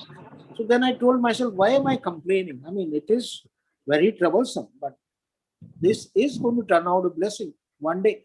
I did not know how, but I was so clear that it will. So then I started to develop excitement, and I started to develop some kind of expertise in identifying the demon. So the demon would come, I would try to observe him. What are his elements? What are his way of operations? And then I would have to figure out who is a god who can bust this demon. Then I would have to try, I would invoke someone, anybody, any deva I invoke would come always. There was not a single exception. But sometimes it wouldn't work. I would, like one day, I had realized that. So one day I felt there were heavy stones being thrown in my aura. So what it would do is that the body. So what would be the consequence of that? The body will become extremely heavy, and it would have diseases which are related with earth element. So then I invoked Hanumanji, and so Hanumanji would come, and the stone is that rock is being thrown. He will catch right in the beginning, and he will just throw that away, and that kept happening. It happened for 2-3 days, and then one day I realized that Hanumanji was not able to move those rocks. I said, what is happening? I started to observe very closely. Then I realized those rocks were different now. They were the sticky rocks, like how the volcano explodes and the lava flows, that becomes a rock. Oh my God. I said, these are the sticky rocks. These are not the heavy rocks being thrown. So, and then Hanumanji was trying very hard. He couldn't do anything about it.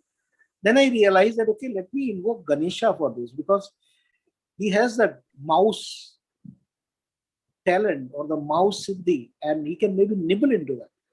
And then I invoked Ganesha, and he started to nibble, but the mouse started to nibble into the rocks, and then that's how those rocks kind of got dealt with. So many phenomena were there. One day it was like there was some chakri kind of thing which will move very fast speed from both sides, and these chakris will come meet here, and once they meet and become one, and they would throw inside me a huge amount of ammunition, fireworks inside me, and it was highly destructive. What I realized that what these people are doing actually, or probably what is basically an asura is that whatever negative thing happens, let's say there is an epidemic, so you catch the vibrations, the frequency of that, and you start to multiply, and you attack the other person with that. So they would use the energy of volcano, they would use the energy of the ocean, typhoons, tornadoes, they would use the energy of insects, whatever, I mean, they could hold the hand on. So, like there was this energy of oceanic storm that was thrown into me, and it was like, boop, it entered. Literally, I felt my head had become like this, just entered, and inside it started to create those huge disturbances. And I was just wondering, oh my God, now what? Then I realized I have to invoke Varuna, and that's how Varuna became my friend. And ever since, for whole of this episode, Varuna never left me after I invoked him. He was always there. So Varuna dealt, the oceanic energy dealt with the energy of the oceanic storm. So the game had become very exciting. I had to recognize some demon has come, and now this is for Lakshmi, Ma Lakshmi to come and deal with. Now this demon, this energy has to be cleaned by Ma Ganga only. I mean, this energy is a Kama energy, so I have to invoke Kamdev, and then someday there was this anti-Rati kind of energy. All those kind of things. It became a game actually. Sometimes it was like Seshnak energy has to come, and one day there was this dragon who was moving in the psychic space, and it had like the 4 heads of big serpent heads. And when it breathed out, the breath, when it would touch my body would pain. I mean, just the touch of that breath was so painful. Again, I had to invoke Seshnaji for that. Okay, and who was a master planner, strategist was Vishnuji, who had come right in the beginning. He had come very much in the beginning, and I suppose he was guiding me, whom to invoke, to understand which demon has come. Once what happened, we all have heard about Ma Kali, that there are a lot of people who do black magic in the name of Ma Kali, and she actually supports them, because what is said about her is that whoever calls with love, she will go to him. So one day, kind of, I told Karuna and Varuna to go and attack. I said, enough of receiving. Now can you please go? Let's go together and attack this person. So we decided to do that. And suddenly there was, if Ma Kali was standing there, she was protecting him actually. She was very angry, very angry. And she just came and she threw the Karuna and Varuna away, like, just threw them, like, lifted them and just threw somewhere. And then she started to do the showering of that coal, the burning coal. From all over, there were burning coals over me. I was so shocked. Oh my God. I said, what has happened? I mean, there is no way, no God can help me now, because this is Ma Kali. So I had no way. I said, okay, but Ma Kali longs for Shiva, isn't it? So even in that state, I went into the Samadhi, the oneness with Brahma, Aham Brahmasmi state. And as soon as I did that, as soon as I was in that state, she bowed down. Because I realized that she looks for Shiva. She may be going to someone who loves her and calls her. But if there is someone who is one with Shiva, she is going to bow down to that person. And she just bowed down. And then after that, she also stood with me. She said, okay, now I am there with you always. And she was always with me, always, after that incident. What else to share actually? There were so many incidents like that. One day I had a feeling that they were trying to pull my soul away from my body, and they want to plant someone else in my body. And I was too concerned about this, because this situation could be very misleading. Some other soul could mislead in my name. and people who loved me will still believe. So I told this to Mansi. I said, this is what they are trying. And I told her that, okay, now you look into my eyes and see how my eyes are. So my body will remain same, but if my soul is replaced, my eyes will appear different. And then we had a discussion on if that happens, then how she will go around and search for me and how it would be possible to bring it back. See, that time my fear was not death. I was not fearing death. I had no fear for death. I still don't fear death. But my fear was that if I die in this stage, I will be a prisoner. And I don't know, it might take eons. I even got comfortable with that. I said, okay, fine. Even if they take me away, maybe I will be, their prisoner for 25,000 years. But I said, God, I trust you. I completely trust you. Even if that happens, you will come one day and you will salvage me. I completely trust that. There was this deep state of trust that never shook actually. It did not matter how much atrocious it was going. It did not matter. This deep state of trust was like always there. That whatever is happening is for my good and for overall good. And I just trusted that completely. Yeah, Mansi, anything you want to add? No, it was just it was, I think that part is still like, it's still hard for me. I think, yeah.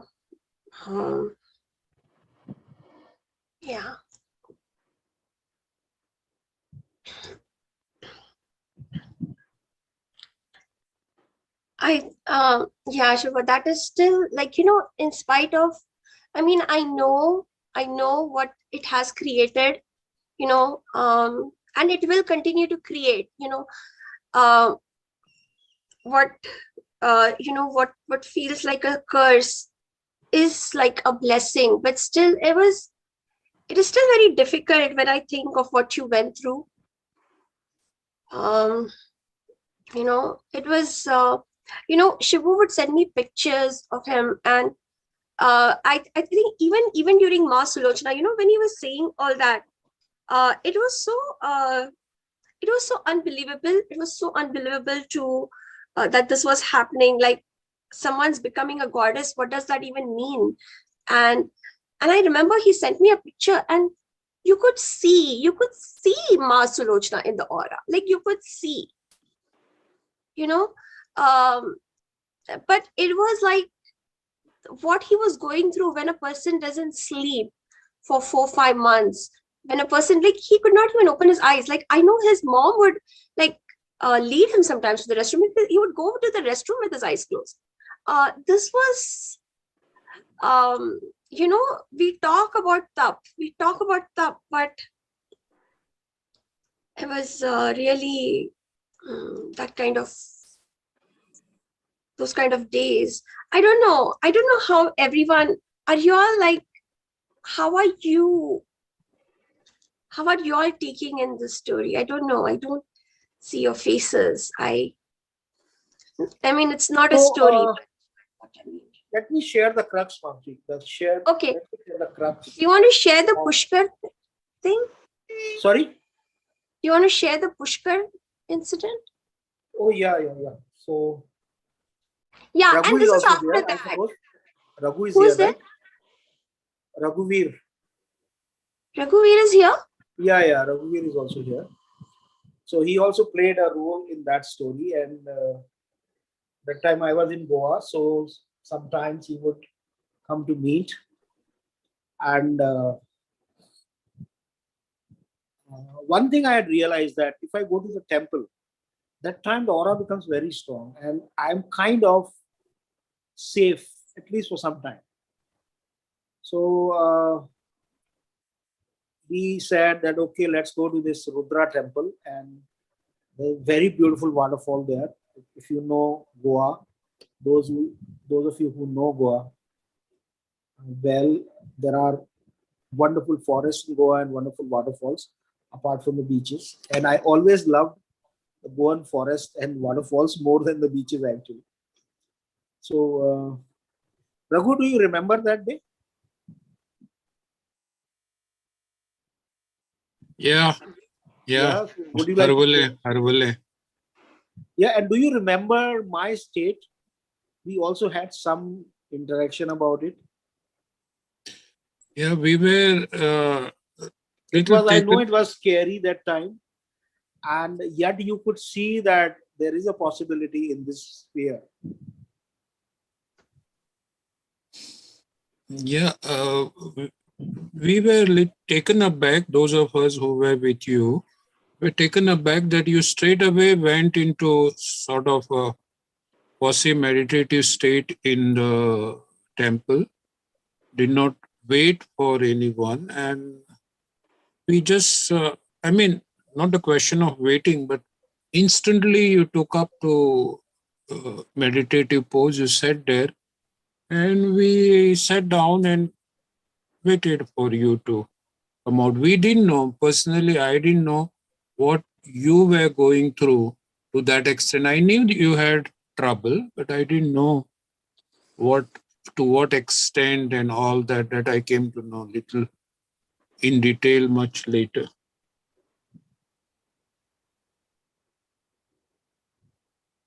Also, Raghu, probably you did not realize, but there was some divine synchronicity happened that day, and that really opened my path. So do you remember we thought of going to Brahma temple, we lost our way, or probably no, we did not plan to go to Brahma temple.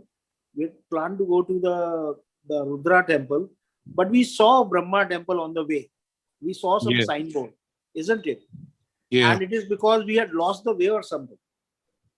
And that really came like the lighthouse. That was the lighthouse, because as we went to the Brahma temple, I suddenly realized that as soon as I entered that temple, I had that experience that all those attacking entities, my aura became so big there, they just couldn't enter the temple. So that's when I realized that I should go to Pushkar. Right then and there, I had the intent, okay, I'm going to Pushkar now. So, Raghu, thank you very much. No. Was this the same, Shivo? Was this the time when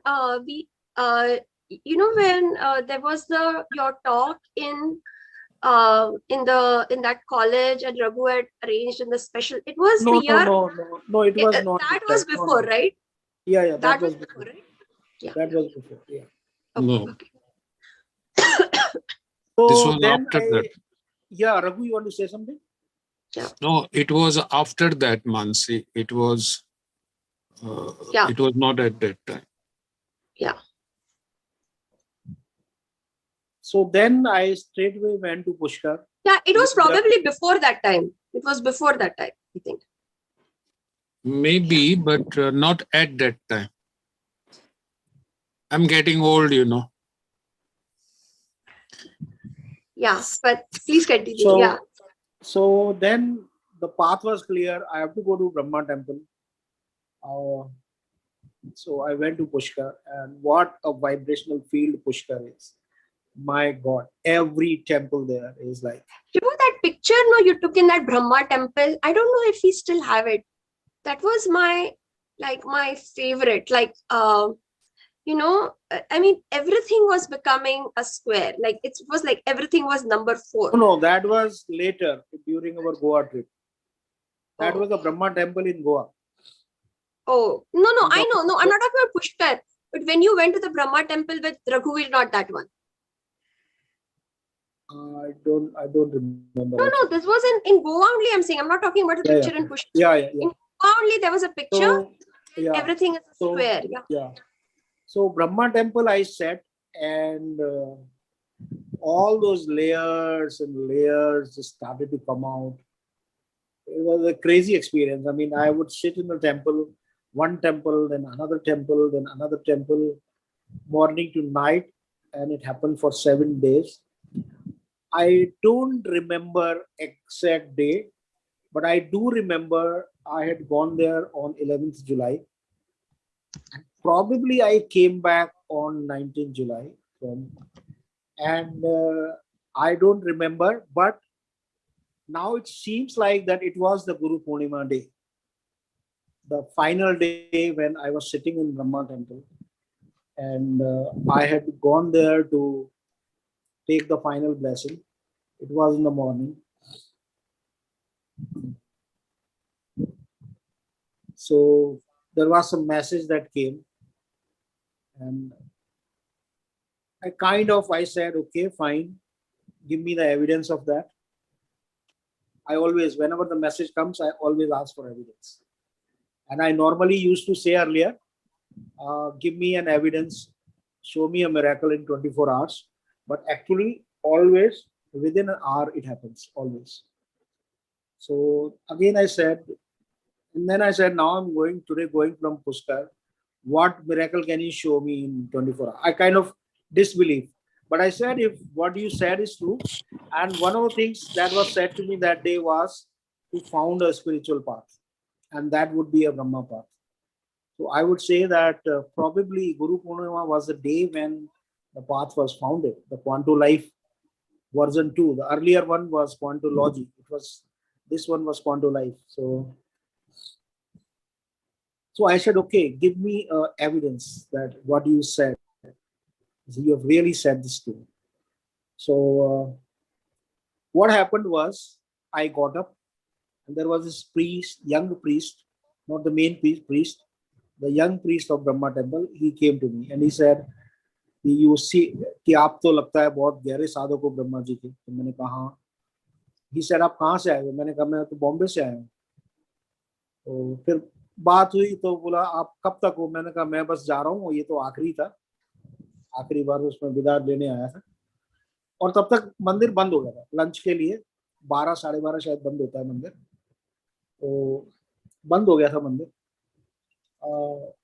then he said कि अरे आप पहले मुझे बताते तो मैं आपको मंदिर के अंदर ले जाता. और उस मंदिर के अंदर nobody is allowed except the priest who does the worship. Nobody else is allowed. There is no VIP culture, no ministers, no MPs. Nobody can go inside that.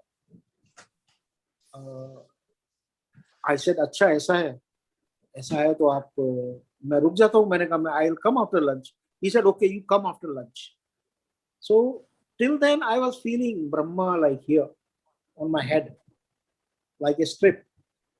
And then he opened the door and I went inside.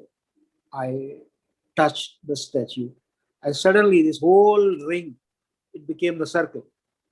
And that was a complete experience of Brahma. This strip was not the complete experience. So if I had come back at that time, that wouldn't be the complete experience of Brahma. So that was the great miracle.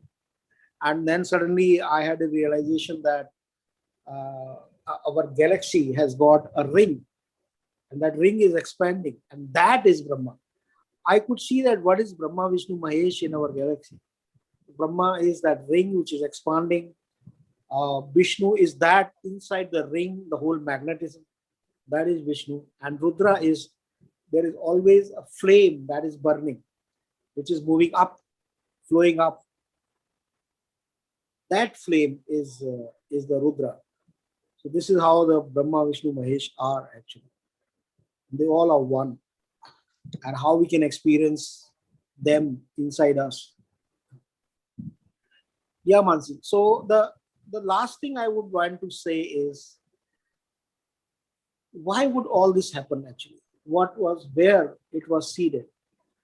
I had this huge inquiry. I always say that if you have the right question, you will get the answer. And sometimes your journey to get the answer will be very painful, like it was for me, but finally you will get the answer. So I had this huge query.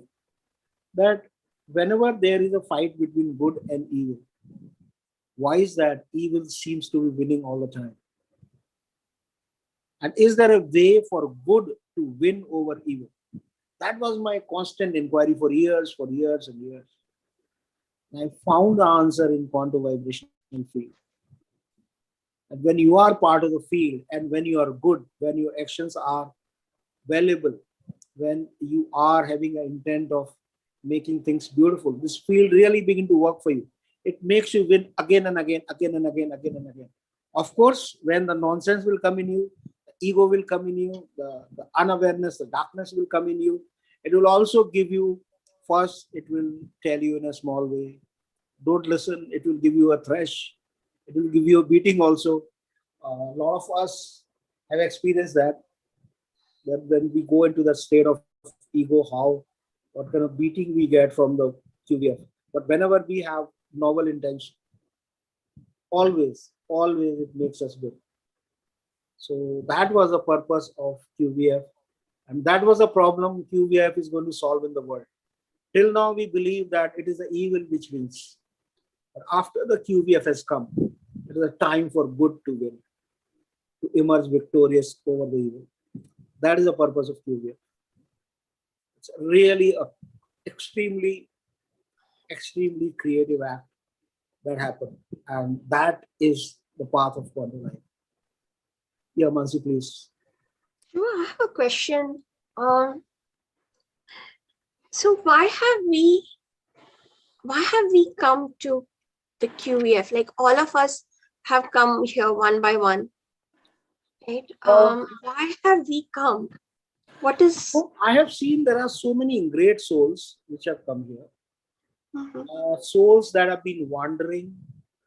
I have seen so many souls from the time of Mahabharata here.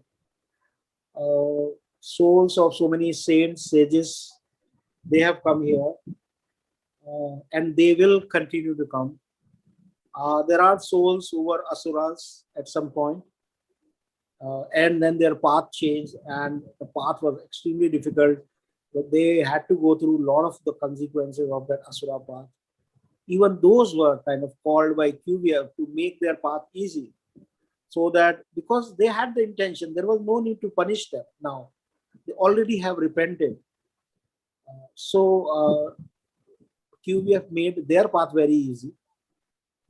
There are lots of creative people who have beautiful intentions. They have joined. So everyone has their own reason. Like it could be one of. Yeah, so it doesn't have to be like that only the great souls will come. The new souls will also come. They are also coming. Yeah, so But what is it that is attracting? What is it? Like I think the attracting is the power of good, which is we never thought that good has the power. We never thought. We always thought evil has the power. Yes. But now we know good has the power.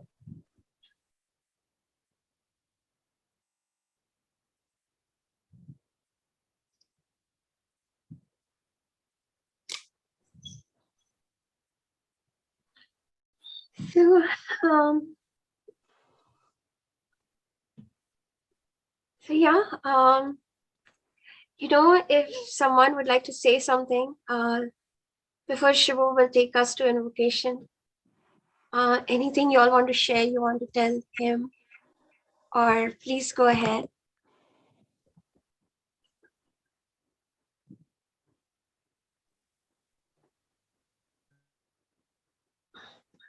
This is your time with him, really. So. Yeah, Mansi, I want to say. Yes, Preeti. Yes, what I want to say that a guru seems to be a big, huge identity. तो कई बार लगती है कि ऐसा ladder है कि मतलब endless stairs है और वहां पर जाकर मिलेगा और वो एंडलेस स्टेयर्स कभी खत्म ही नहीं होती.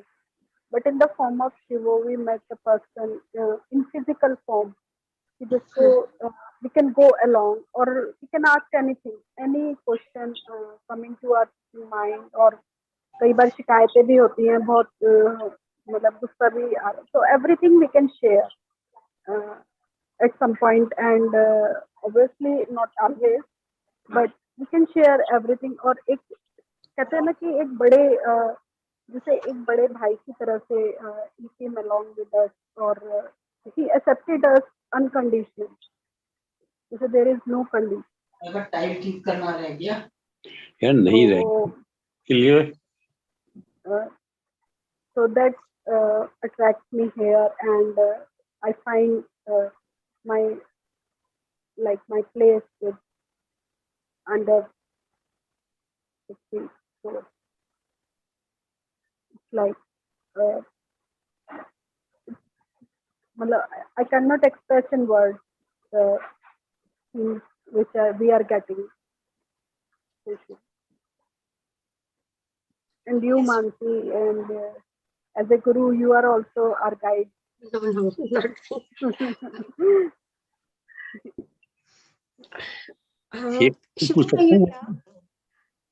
You know, Preeti, you know, when in the beginning, when you used to share your past lives, you know, I've seen the compassion of Shivo. I've seen the compassion of everyone in Quanto, like, you know, the core group, and your bravery. And at that time when Shivo said, you know, you would be, you have gone through this and you have realized your mistakes, and you know how beautifully something that was, you know, so much, there could be judgment at other places, but the kind of compassion that Shivo had and the rest of the core group had for you, and the QVF has, is just like it's beyond words. It's really beyond words, and it's so proud of you, Preeti.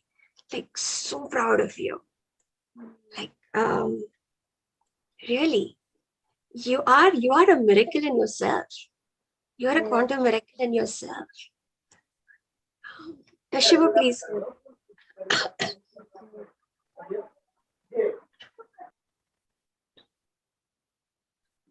Yeah, Mansi, go on. I'm listening. No, I'm just, no, I could not see you, so I said something.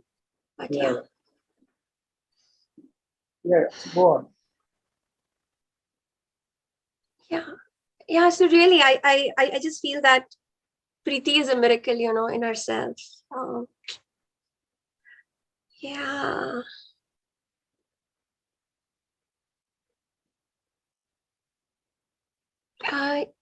Yes, Manisha, would you like to say? Shiva, there are a lot of messages on the chat also for you. Yeah. Yes. Yeah, Pranam Shiva sir and Mansi. Osho ko, when I started following Osho. So हमेशा से मेरी एक longing थी ओशो को. मैं हमेशा बोलती थी कि I want a guru जिसको मैं देख सकूं, जिससे मैं बात कर सकूं. I used to talk with Osho, but आंखों से देखना चाहती थी कि एक्चुअल में होते कैसे हैं गुरु. And when I came into Quanto Life and when I met you, Shivu sir, and then I came to know that you were Osho follower. तो मुझे ऐसे लगा कि ओशो ने मुझे गुरु के रूप में आपको दे दिया. And as Mansi said कि मैं अपने गुरु को क्या दे सकती हूँ. तो मेरा भी यही क्वेश्चन है कि what I can give you as a, you know, your disciple. So this is my longing that हमेशा मेरी एक longing रही कि घर घर में क्वांटो. So really I really want कि हमारा जो भी बच्चा, जो young blood है, जो भी आ रहा है, he must know what is Quanto Life and he must know what is QVF.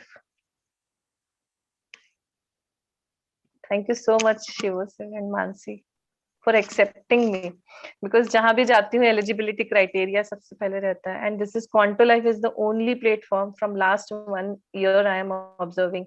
There is no politics. No politics means no politics. सब equal है, सब बराबर है यहाँ पे. And this is because of you and Mansi, Shiva sir, you and Mansi, because आप लोगों ने सबको एक जैसा अधिकार अधिकार दिया है, सबको एक जैसा अधिकार दिया है, कोई छोटा नहीं कोई बड़ा नहीं आपके दरबार में।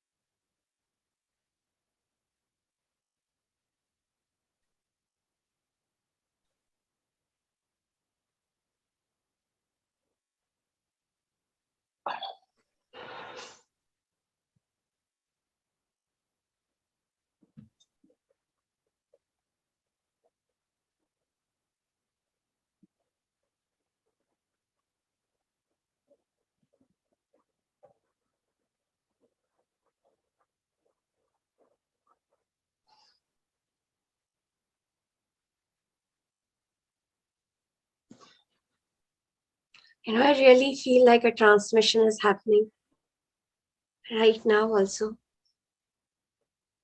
through Shivo, and we are receiving it through him.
Yeah, Rohini, you want to say something?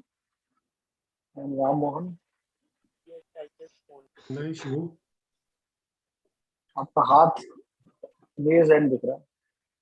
yeah. Rohini, Yes, I want to pay gratitude to you. मतलब मुझे ऐसा लग रहा था, बचपन से नानी से सुना था कि सब कुछ कर्म है, इस जन्म के हो पिछले जन्म के हो, लेकिन समझ में कुछ नहीं आ रहा था। एंड जैसे मैंने बताया, बचपन में वो इंसिडेंट हो गया कि मैं हनुमान जी के मंदिर गई, वो मेरा ड्रेस चल गया, पुजारी ने मुझे बाहर निकाल दिया। उस दिन से मेरी मतलब भगवान के ऊपर से श्रद्धा उठ गई कि भगवान है ही नहीं। I was just searching for some scientific reason to मना करने के लिए। मैं मंदिर नहीं जाती थी, सब मुझे नास्तिक कहते थे। एंड जब मैं आपसे मिली, आई वॉज लाइक ये क्या है, ये वाइब्रेशन, ये एनर्जी। और अचानक से मतलब मुझे ऐसे कुछ नहीं लगता था जब आप इन्वोकेशन लेते थे। I conceive, Palash was there inside me and I did that first my invocation, Saraswati maa invocation. And मतलब अभी मुझे वो समझ में आ रहा है कि मतलब क्या डेस्टिनी है मेरी, कहाँ से मैं कहाँ आ गई। और वैसे भी पलाश का जन्म तो बहुत बड़ा मिरेकल है जो मेरे समझ में नहीं आया था। आई वॉज इन पेन, ऐसा हुआ था मेरे साथ में वहाँ हॉस्पिटल में। And suddenly I started heart चक्र ब्रीदिंग, और मुझे फिर पता ही नहीं चला। डायरेक्ट मुझे जब होश आया, मतलब मुझे समझ में आया, तो आई सॉ कि I am in theatre, that operation theatre, Palash is born, he, मतलब सब कुछ नॉर्मल, एवरीथिंग वॉज ठीक ठाक, सब हो गया। और जब मैं दादू के यहाँ पहुंची ना, 2 साल के बाद में, डेढ़ साल का था पलाश, दिवाली के टाइम हम दादू से मिले गए। That time Dadu asked me and I said, हाँ दादू ऐसे हुआ था। दादू ने कहा, यू थिंक दिस इज, मतलब ये बहुत शादी, मतलब एकदम ऐसे ही हो गया। मैंने कहा नहीं दादू, मैंने कभी सोचा ही नहीं। और मुझे क्लिक हो गया, इट्स अ मिरेकल। मुझे तो हार्ट चक्र ब्रीदिंग पता भी नहीं था। मैंने 1 या 2 ही इन्वोकेशन किए थे जब मैंने कंसीव किया था। और मतलब अभी सब धीरे धीरे समझ में आ रहा है कि कैसे पहले वो बचपन में वो सारी घटनाएं मेरे साथ घटी। मैं फिर मंदिरों में जाना छोड़ दिया, मैंने भक्ति करना छोड़ दी, मैंने उपवास करना छोड़ दिया। And now suddenly I got connected to Quanto life. पहले क्वांटोलॉजी था, फिर Quanto life, then you downloaded that Quanto vibrational field. फिर मानसी आई थी, उस दिन हमने सबने वो क्वांटो वाइब्रेशनल फील्ड महसूस किया था, फील किया था वहां पे बैठ के। एंड मतलब उसके बाद में बहुत कुछ हुआ, बट ऐसे लगता है ना कि अभी आप मिल गए। सच में इतने जन्मों की जो जो जो भी अच्छे काम किए होगे, तपस्या की होगी ना, वो सफल हो गई यार। Thank you so much. And Mansi आपको भी। अब सच में मतलब तो कहते हैं ना, मतलब किसी को ऐसा होता है गुरु, मतलब उनको फॉलो करना चाहिए, उनकी बात सुननी चाहिए, उनके एथिक्स अलग होते हैं, बात करना अलग होता है, उनके ग्रुप्स होते हैं। ये वो यहाँ पे आके मैंने महसूस किया यार, छोटा बड़ा या ऐसे कुछ भी नहीं है। मतलब जो भी आया उसको संभाल लिया। मानसी ने पहला एक जो हमारा मलाड में सेशन होता था, तभी वो हमने ह्यूमन मंडला बनाया था, एक दूसरे के ऐसे पीठ पर हाथ रख के, वो वाज देयर, वो सर्कल बनाया था हमने 15-20 लोग से। मैं वो वही फोटो सर्च कर रही थी। एंड रियली आई फेल्ट, मतलब आज मैंने वो महसूस किया कि कैसे हमने वो ह्यूमन मंडला बनाया था। मानसी ने वो मैसेज भेजा था किसी के व्हाट्सएप पे, and we heard her voice first time. और मैंने कहा ये कौन सी देवी है, and today I experience it. सच में जीवन सफल हो गया।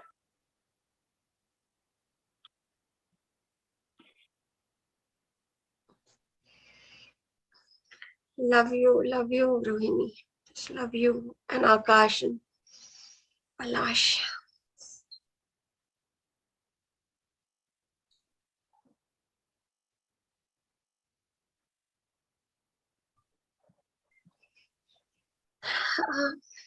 Yeah, Yes, Ramohan. I think so. When I met Shivo, that was next day after the birthday, he had to heal me at least 5 sessions because it was the 3 generation of black magic done by my relatives. And obviously, certain past life I knew because some reading, but solution this In Baroda, he had given one of the past life of Ashadi Ekadashi from Tukaram to this. So my grandfather, I am opposite my grandfather, was the greatest trade unionist of Mumbai, greatest freedom fighter whose name was in textbook, Wikipedia. Why I'm opposite?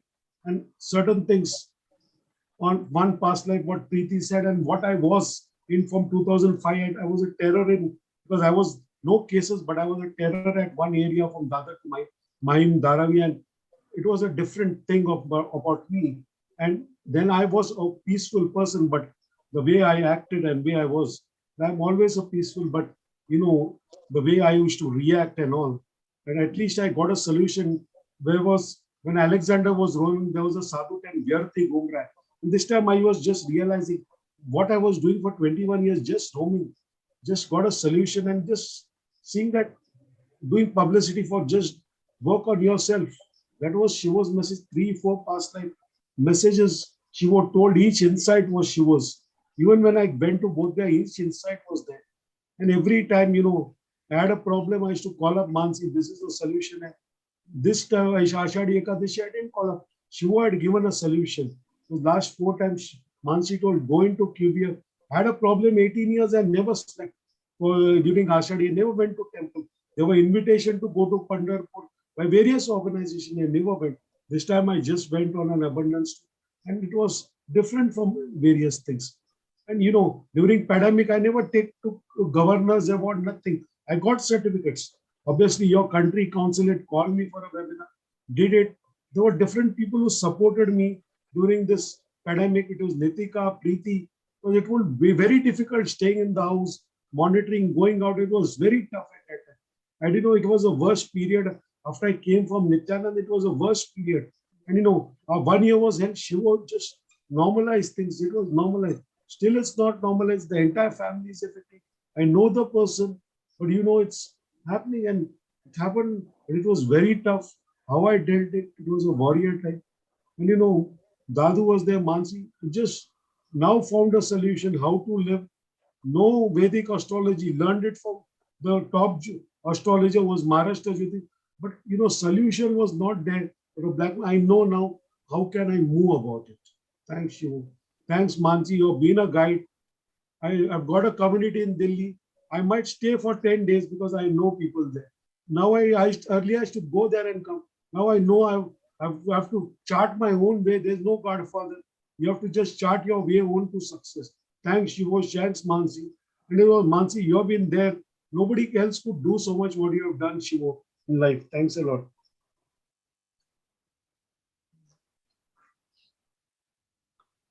Thank you, Ram Mohan.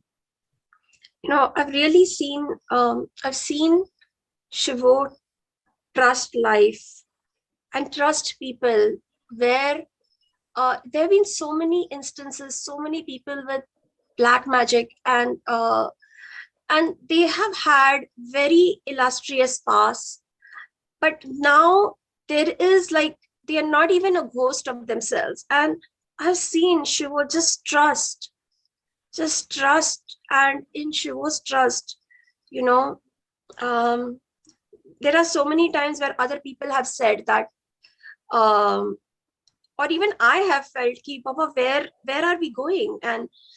But Shivo, his trust in life and in people and bringing people to light, no matter how dark it looks, has just been phenomenal. And I've seen this again and again and again and again. Thank you, Ram Mohan. Yes, Nimishji. Yeah, Namaskar, Shivo sir, and Namaskar, Mansi ji. My life transformation came after I attended in last July. I was in 2017 with Quanto, but didn't continue and lost the path.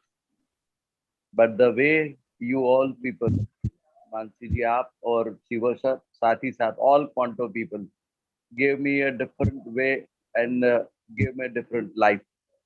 Now I am able to live with a peace, with happiness. Of course, it's difficult to continue continuously, but because of the path in which I am at least now trying and continuously be in touch with you all people, becoming more and more confident and giving me a really a great path. I'm really thankful to you on this Guru Purnima. The way I thought of to start my life in a new manner, it has been because of you and Quanto Life. Thanks a lot, both of you. I don't have words to express. And of course, being a Gujarati, it's difficult for express in Hindi and English. So you can understand. But I'm sure from my bottom of heart, I say I give naman to both of you and all Quanto family. All even in Baroda trip also, I got something new from Shivo sir, that how to transform myself from whatever my thoughts are. So thank you once again. Thanks a lot, and all Quanto family have given me great support. Thanks a lot. Thank you very much for so kind all of them, and they became my family. I was thinking that I am the alone person in this world, but now I have found a new family. It's a Quanto family. Thank you very much to you all. Thanks a lot. નિમેશજી, તમે એકદમ gratitude ના મૂર્તિ લાગો છો કેટલા વખતથી. I just feel like that gratitude flow through you. And I have to say, one thing I'll say about Shivo is ki Shivo has never, like, ever since I saw him, I have been bowled by his generosity. He has allowed so many, not allowed, but it is because of his generosity, so many heroes have emerged. There are so many people who have given and who have received here. It is not like an organization where everything has to go through Shivo. And this kind of generosity is really what has become our Quanto culture. And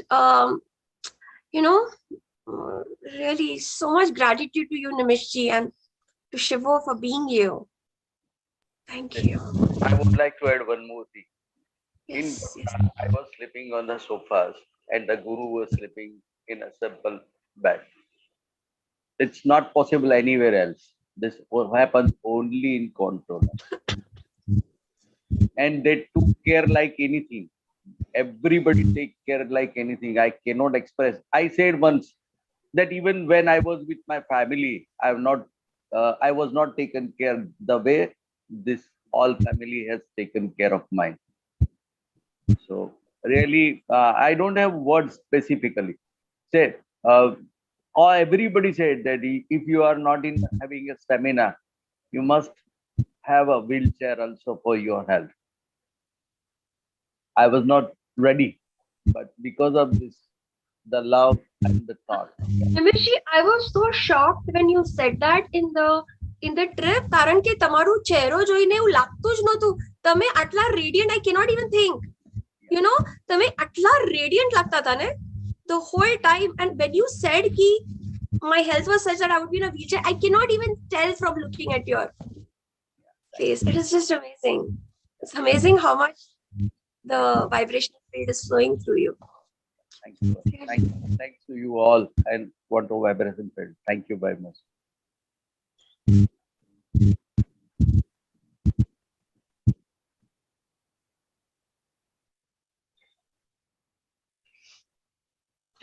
I saw some hand up. Sorry, I think, who was that? Anyone else wants to share? I saw some hands earlier, which I don't recall now.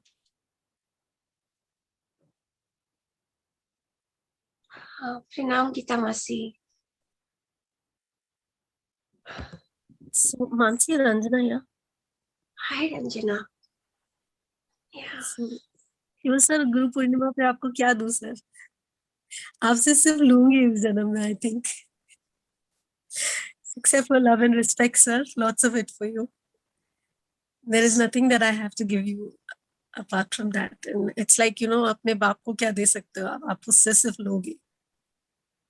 So I think I have that feeling for you. And thank you so much, Shiv sir, for all that you've always done for me, Satinder, Rama, Mithu, everyone around me, everyone. I got associated with so many lovely people coming in Quanto Life. Atin, Nitika, Preeti, Rashid, Rupali. And Mansi, you're my Jan. Lots of love to you. So yeah. I'm so grateful that this day comes in a year where we can show our gratitude to the both of you. Thank you so much. Mansi, just to tell you, before the MALS paper, she did a synthesis of Saraswati, and I just called up before writing my paper 1 hour before. I was sitting with on my laptop getting the paper, and she did a synthesis. I think so. It was all questions. Was very thanks to Ranjana for that. She remember online I giving. I just called up. She told, let's do a synthesis, and I was doing a synthesis online. She was calling on the mobile. Thanks a lot. Amazing sharing, Ram Mohan. Yes, Akash.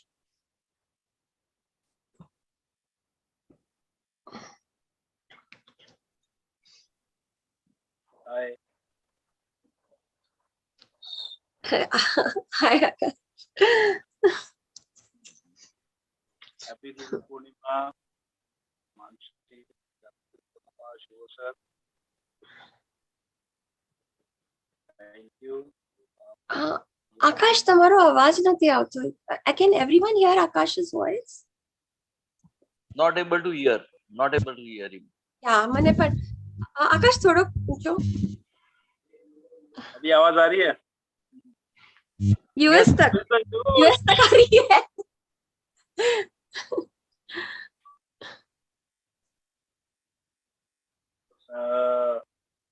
Happy Guru Purnima Mansi, शिवो sir, दादू, जो मतलब हमेशा मतलब मुझे तो मतलब पता ही नहीं था कि ऐसा कुछ होता है लाइफ में.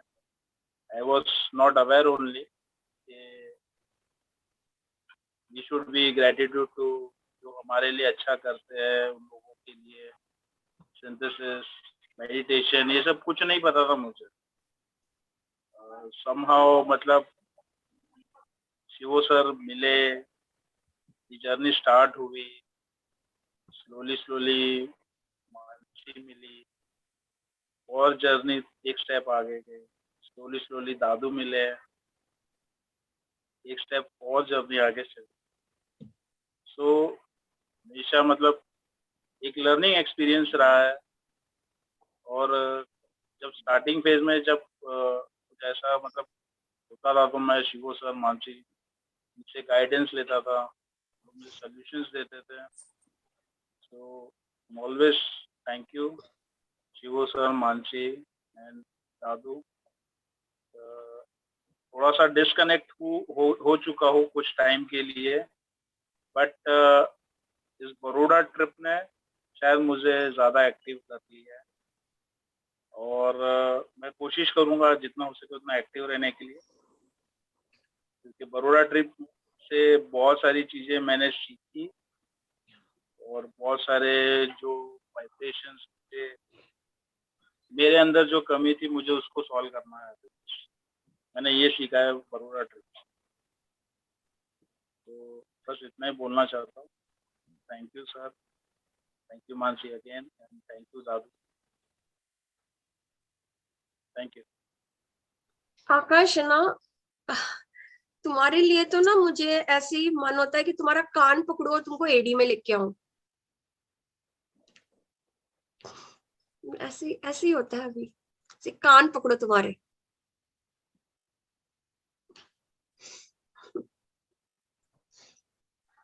This type of love is only available in Quanto. That's sure. 100%. Who said that?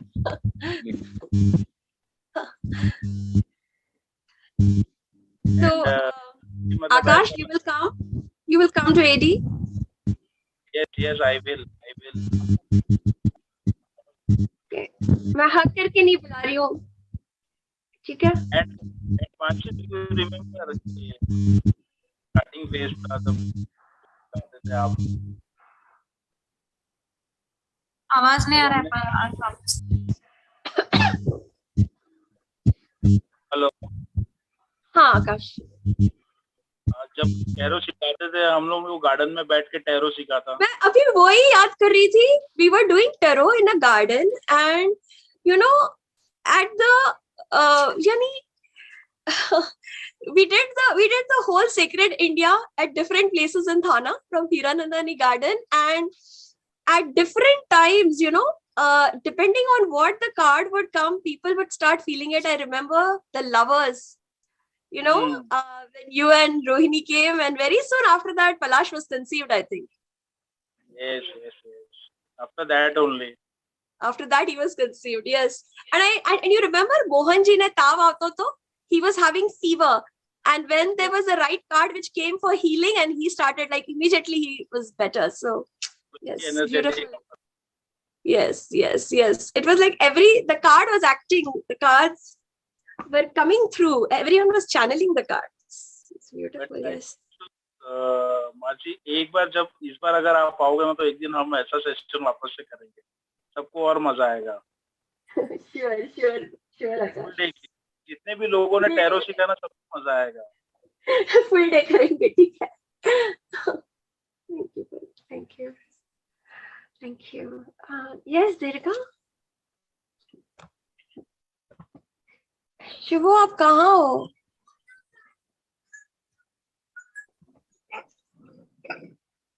Shiv, we can't see you anymore, right? I mean, we can feel you, but yeah, we want to see you. So, what to say? I think my spiritual journey started with Quanto, and I think it was the beginning of, if it was the beginning of understanding spirituality for me. I knew nothing about it, and I think there is nothing else that I can even understand other than Quanto. I think what it has given, what Shivo and Mansi have created and have given me, is my real soul family, and that I can it's beyond something that I can be even grateful for. Like it's so huge that मतलब कितना gratitude दिखाऊं मुझे नहीं मालूम उस चीज के लिए. I go speechless. I'm speechless right now. I don't know what to say, but I just bow down to you, Shivo, and to you, Mansi. You mean so much, so much more. I think when I invoke God, I also invoke you and Mansi, and I do my meditations, and I hold you guys, and I'm doing my sadhana. So, आप लोगों का दर्जा बहुत बहुत ऊंचा है मेरी life में और बहुत बहुत इम्पोर्टेंट है. Thank you so much for having us in your life, and we are so blessed to be a part of your journey. It's just beyond blessings for us. Thank you so much. Thank you.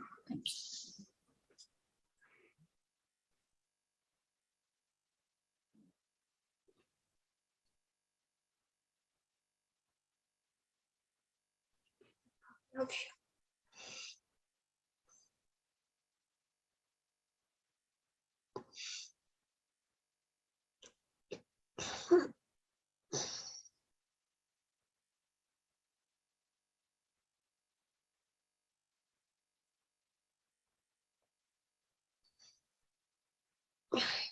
You know, normally when tears flow, you know, it's like you feel pain in the heart, but this is the reverse. Like I feel like everyone's hearts are expanding. Like the QAF is just like growing in love. Like it's connecting deeper to each other. Every part of the QAF is just connecting deeper and expanding. It's just so beautiful.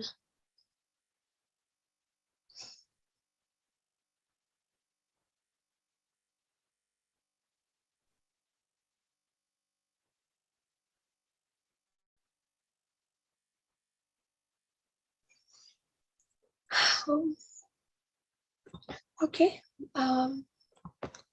Anyone else would like to say something before we go to invocation?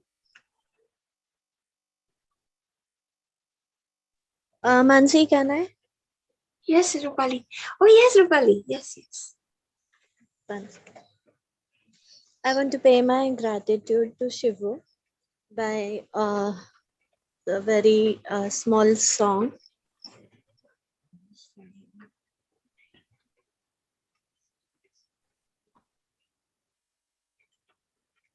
शुक्र करा गुरु जी थोड़ा शुक्र करा शुक्र करा गुरु जी थोड़ा शुक्र करा तेरा हर वेले दिन रात गुरु जी शुक्र करा गुरु जी शुक्र करा मेरी बनी रही जे बात गुरु जी शुक्र करा गुरु जी शुक्र करा मेरे बदल गए हालात गुरु जी शुक्र करा मेरी बन गई बिगड़ी बात गुरु जी शुक्र करा गुरु जी शुक्र करा गुरु जी शुक्र करा मेरी सुन ली तू अरदास गुरु जी शुक्र करा गुरु जी शुक्र करा सरताजों के सरताज गुरु जी शुक्र करा गुरु जी शुक्र करा कट गई अंधेरी रात गुरु जी शुक्र करा हुई अमृत की बरसात गुरु जी शुक्र करा गुरु जी शुक्र करा गुरु जी शुक्र करा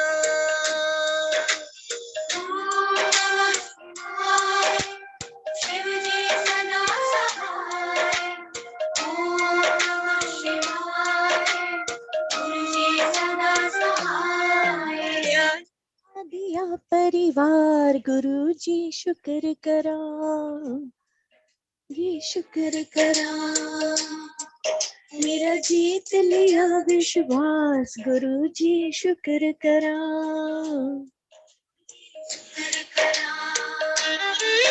मेरे अंग संग बस हो आप गुरु जी शुक्र करा जन्मों की बुझ गई प्यास गुरु जी शुक्र करा गुरु जी शुक्र करा गुरु जी शुक्र करा Thank you for everything, Shivo. Thank you. Thank you, Mansi.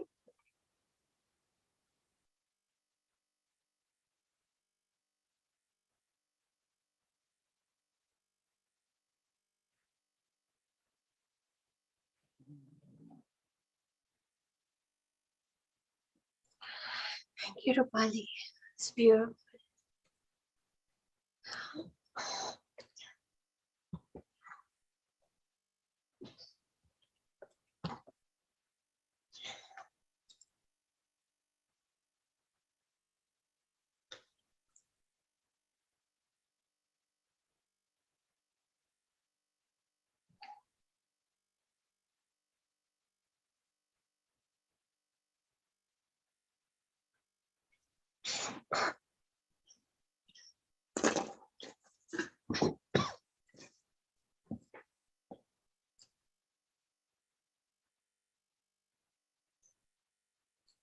Shivo, what is your message to all of us today?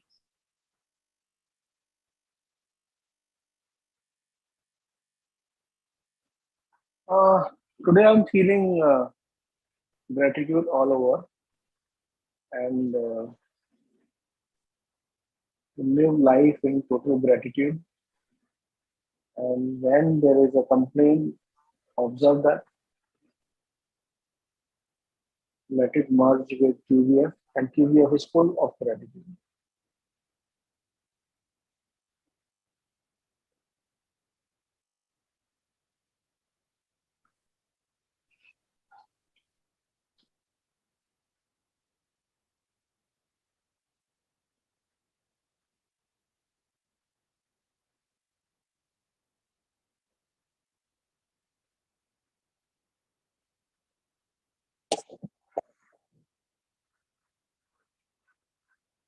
Let us feel Vivek also today. I am feeling his presence here. This deep feel of gratitude. Shivo, if anyone wants a bio break, should we give them a minute? Or is everyone good? Anyone need a minute or two? Let's. Yeah. So Shivo will lead in 2 minutes if you all want to take a quick bio break. Yeah, okay.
Shiva, are you here?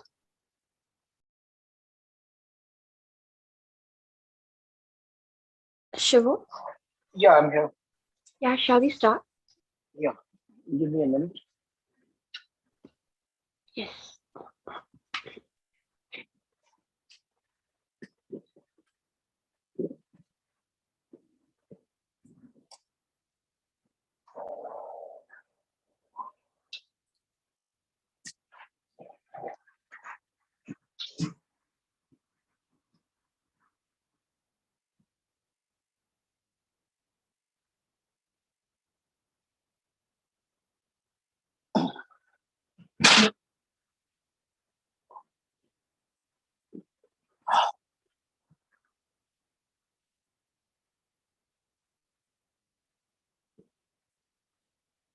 Yeah, so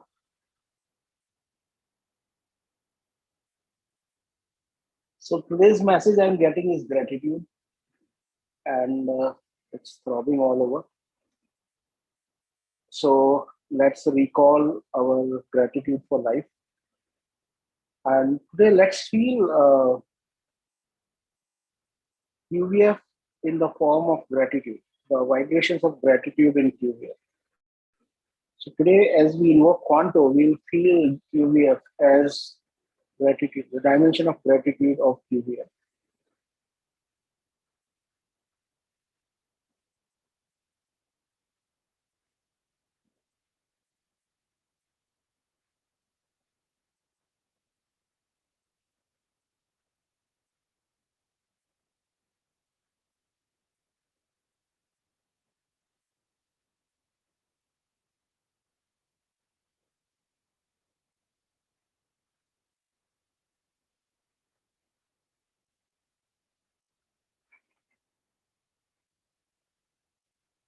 Yeah, so let's close our eyes.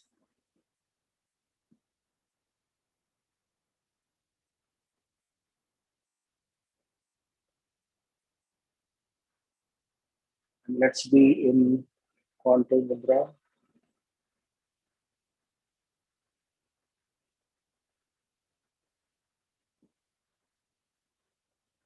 Let's call out for QVF, total surrender and gratitude. Quanto, Quanto, Quanto. Feel that beautiful touch of QVF.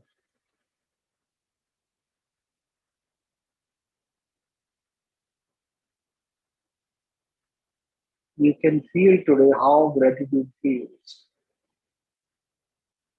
because that's how QVF is feeling today.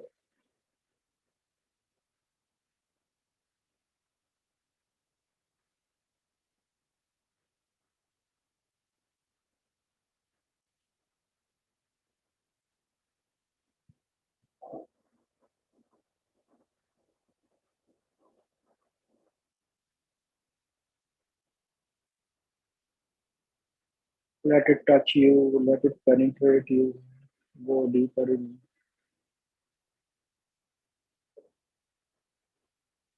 Let's now feel our gratitude for life, for parents, for family, for friends, for our teachers, for our work, for our neighbors, whoever has been in our life. Recall the incidents of gratitude. And as you will recall these incidents, you will begin to feel QVF even more intensely. Today, the space feels like gratitude.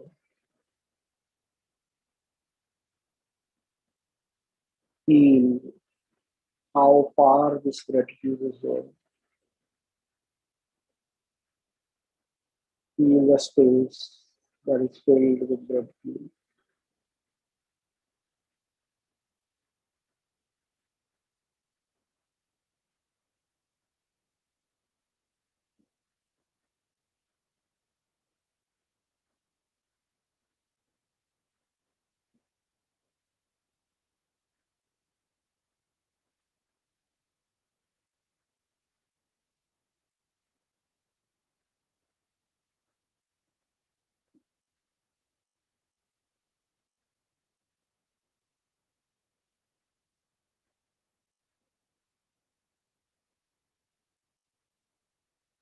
Now let us feel our complaints with life.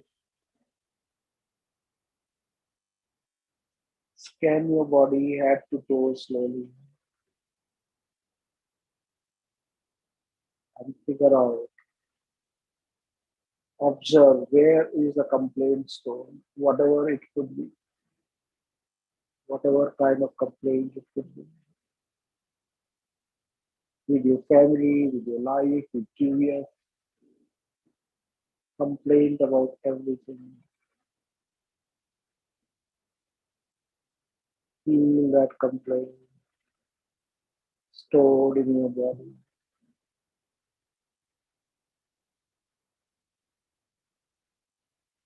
And that complaint is stored not just in your body, but also in your aura.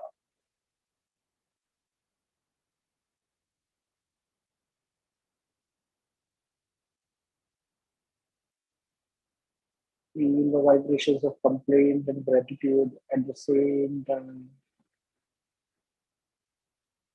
and they begin to merge.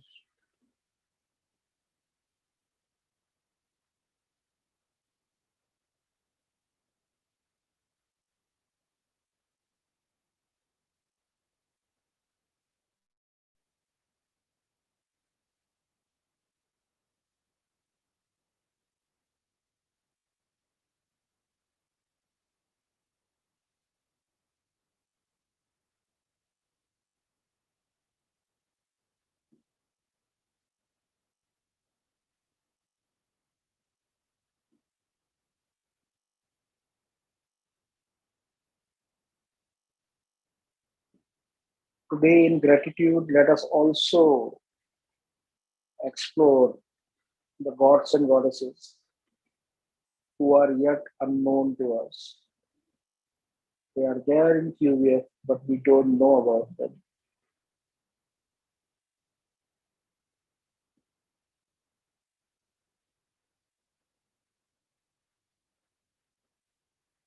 Just feel your being, your space. Let it keep expanding. As you will see the boundary, how far this gratitude is there in space, you will see that boundary will automatically expand. As you feel the boundary, it will expand and it will keep expanding.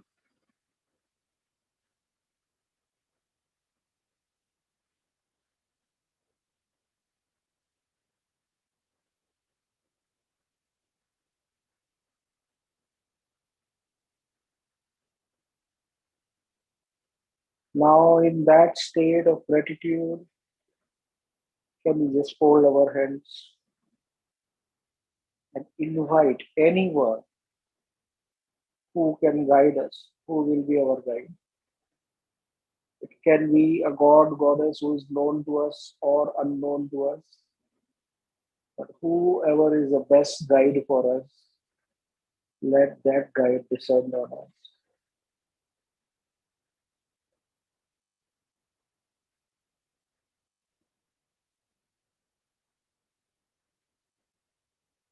Feel that guide descending on us.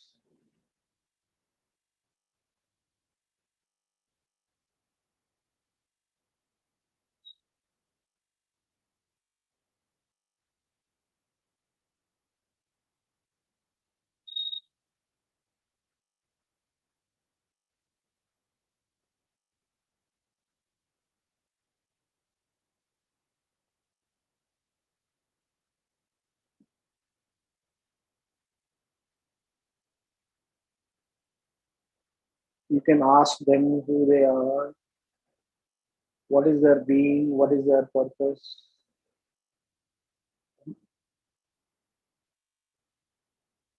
In what way they are going to help us.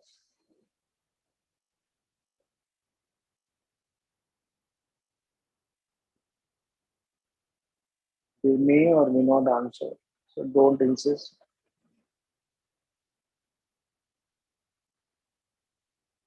It may be a god, goddess who is already known to you or unknown to you. Welcome everyone, whoever comes.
Now let's go in Shavasana. Go in deep relaxation. Thank you all and happy Guru Purnima to everyone. Gratitude to everyone for being part of my journey and my system. Thank you.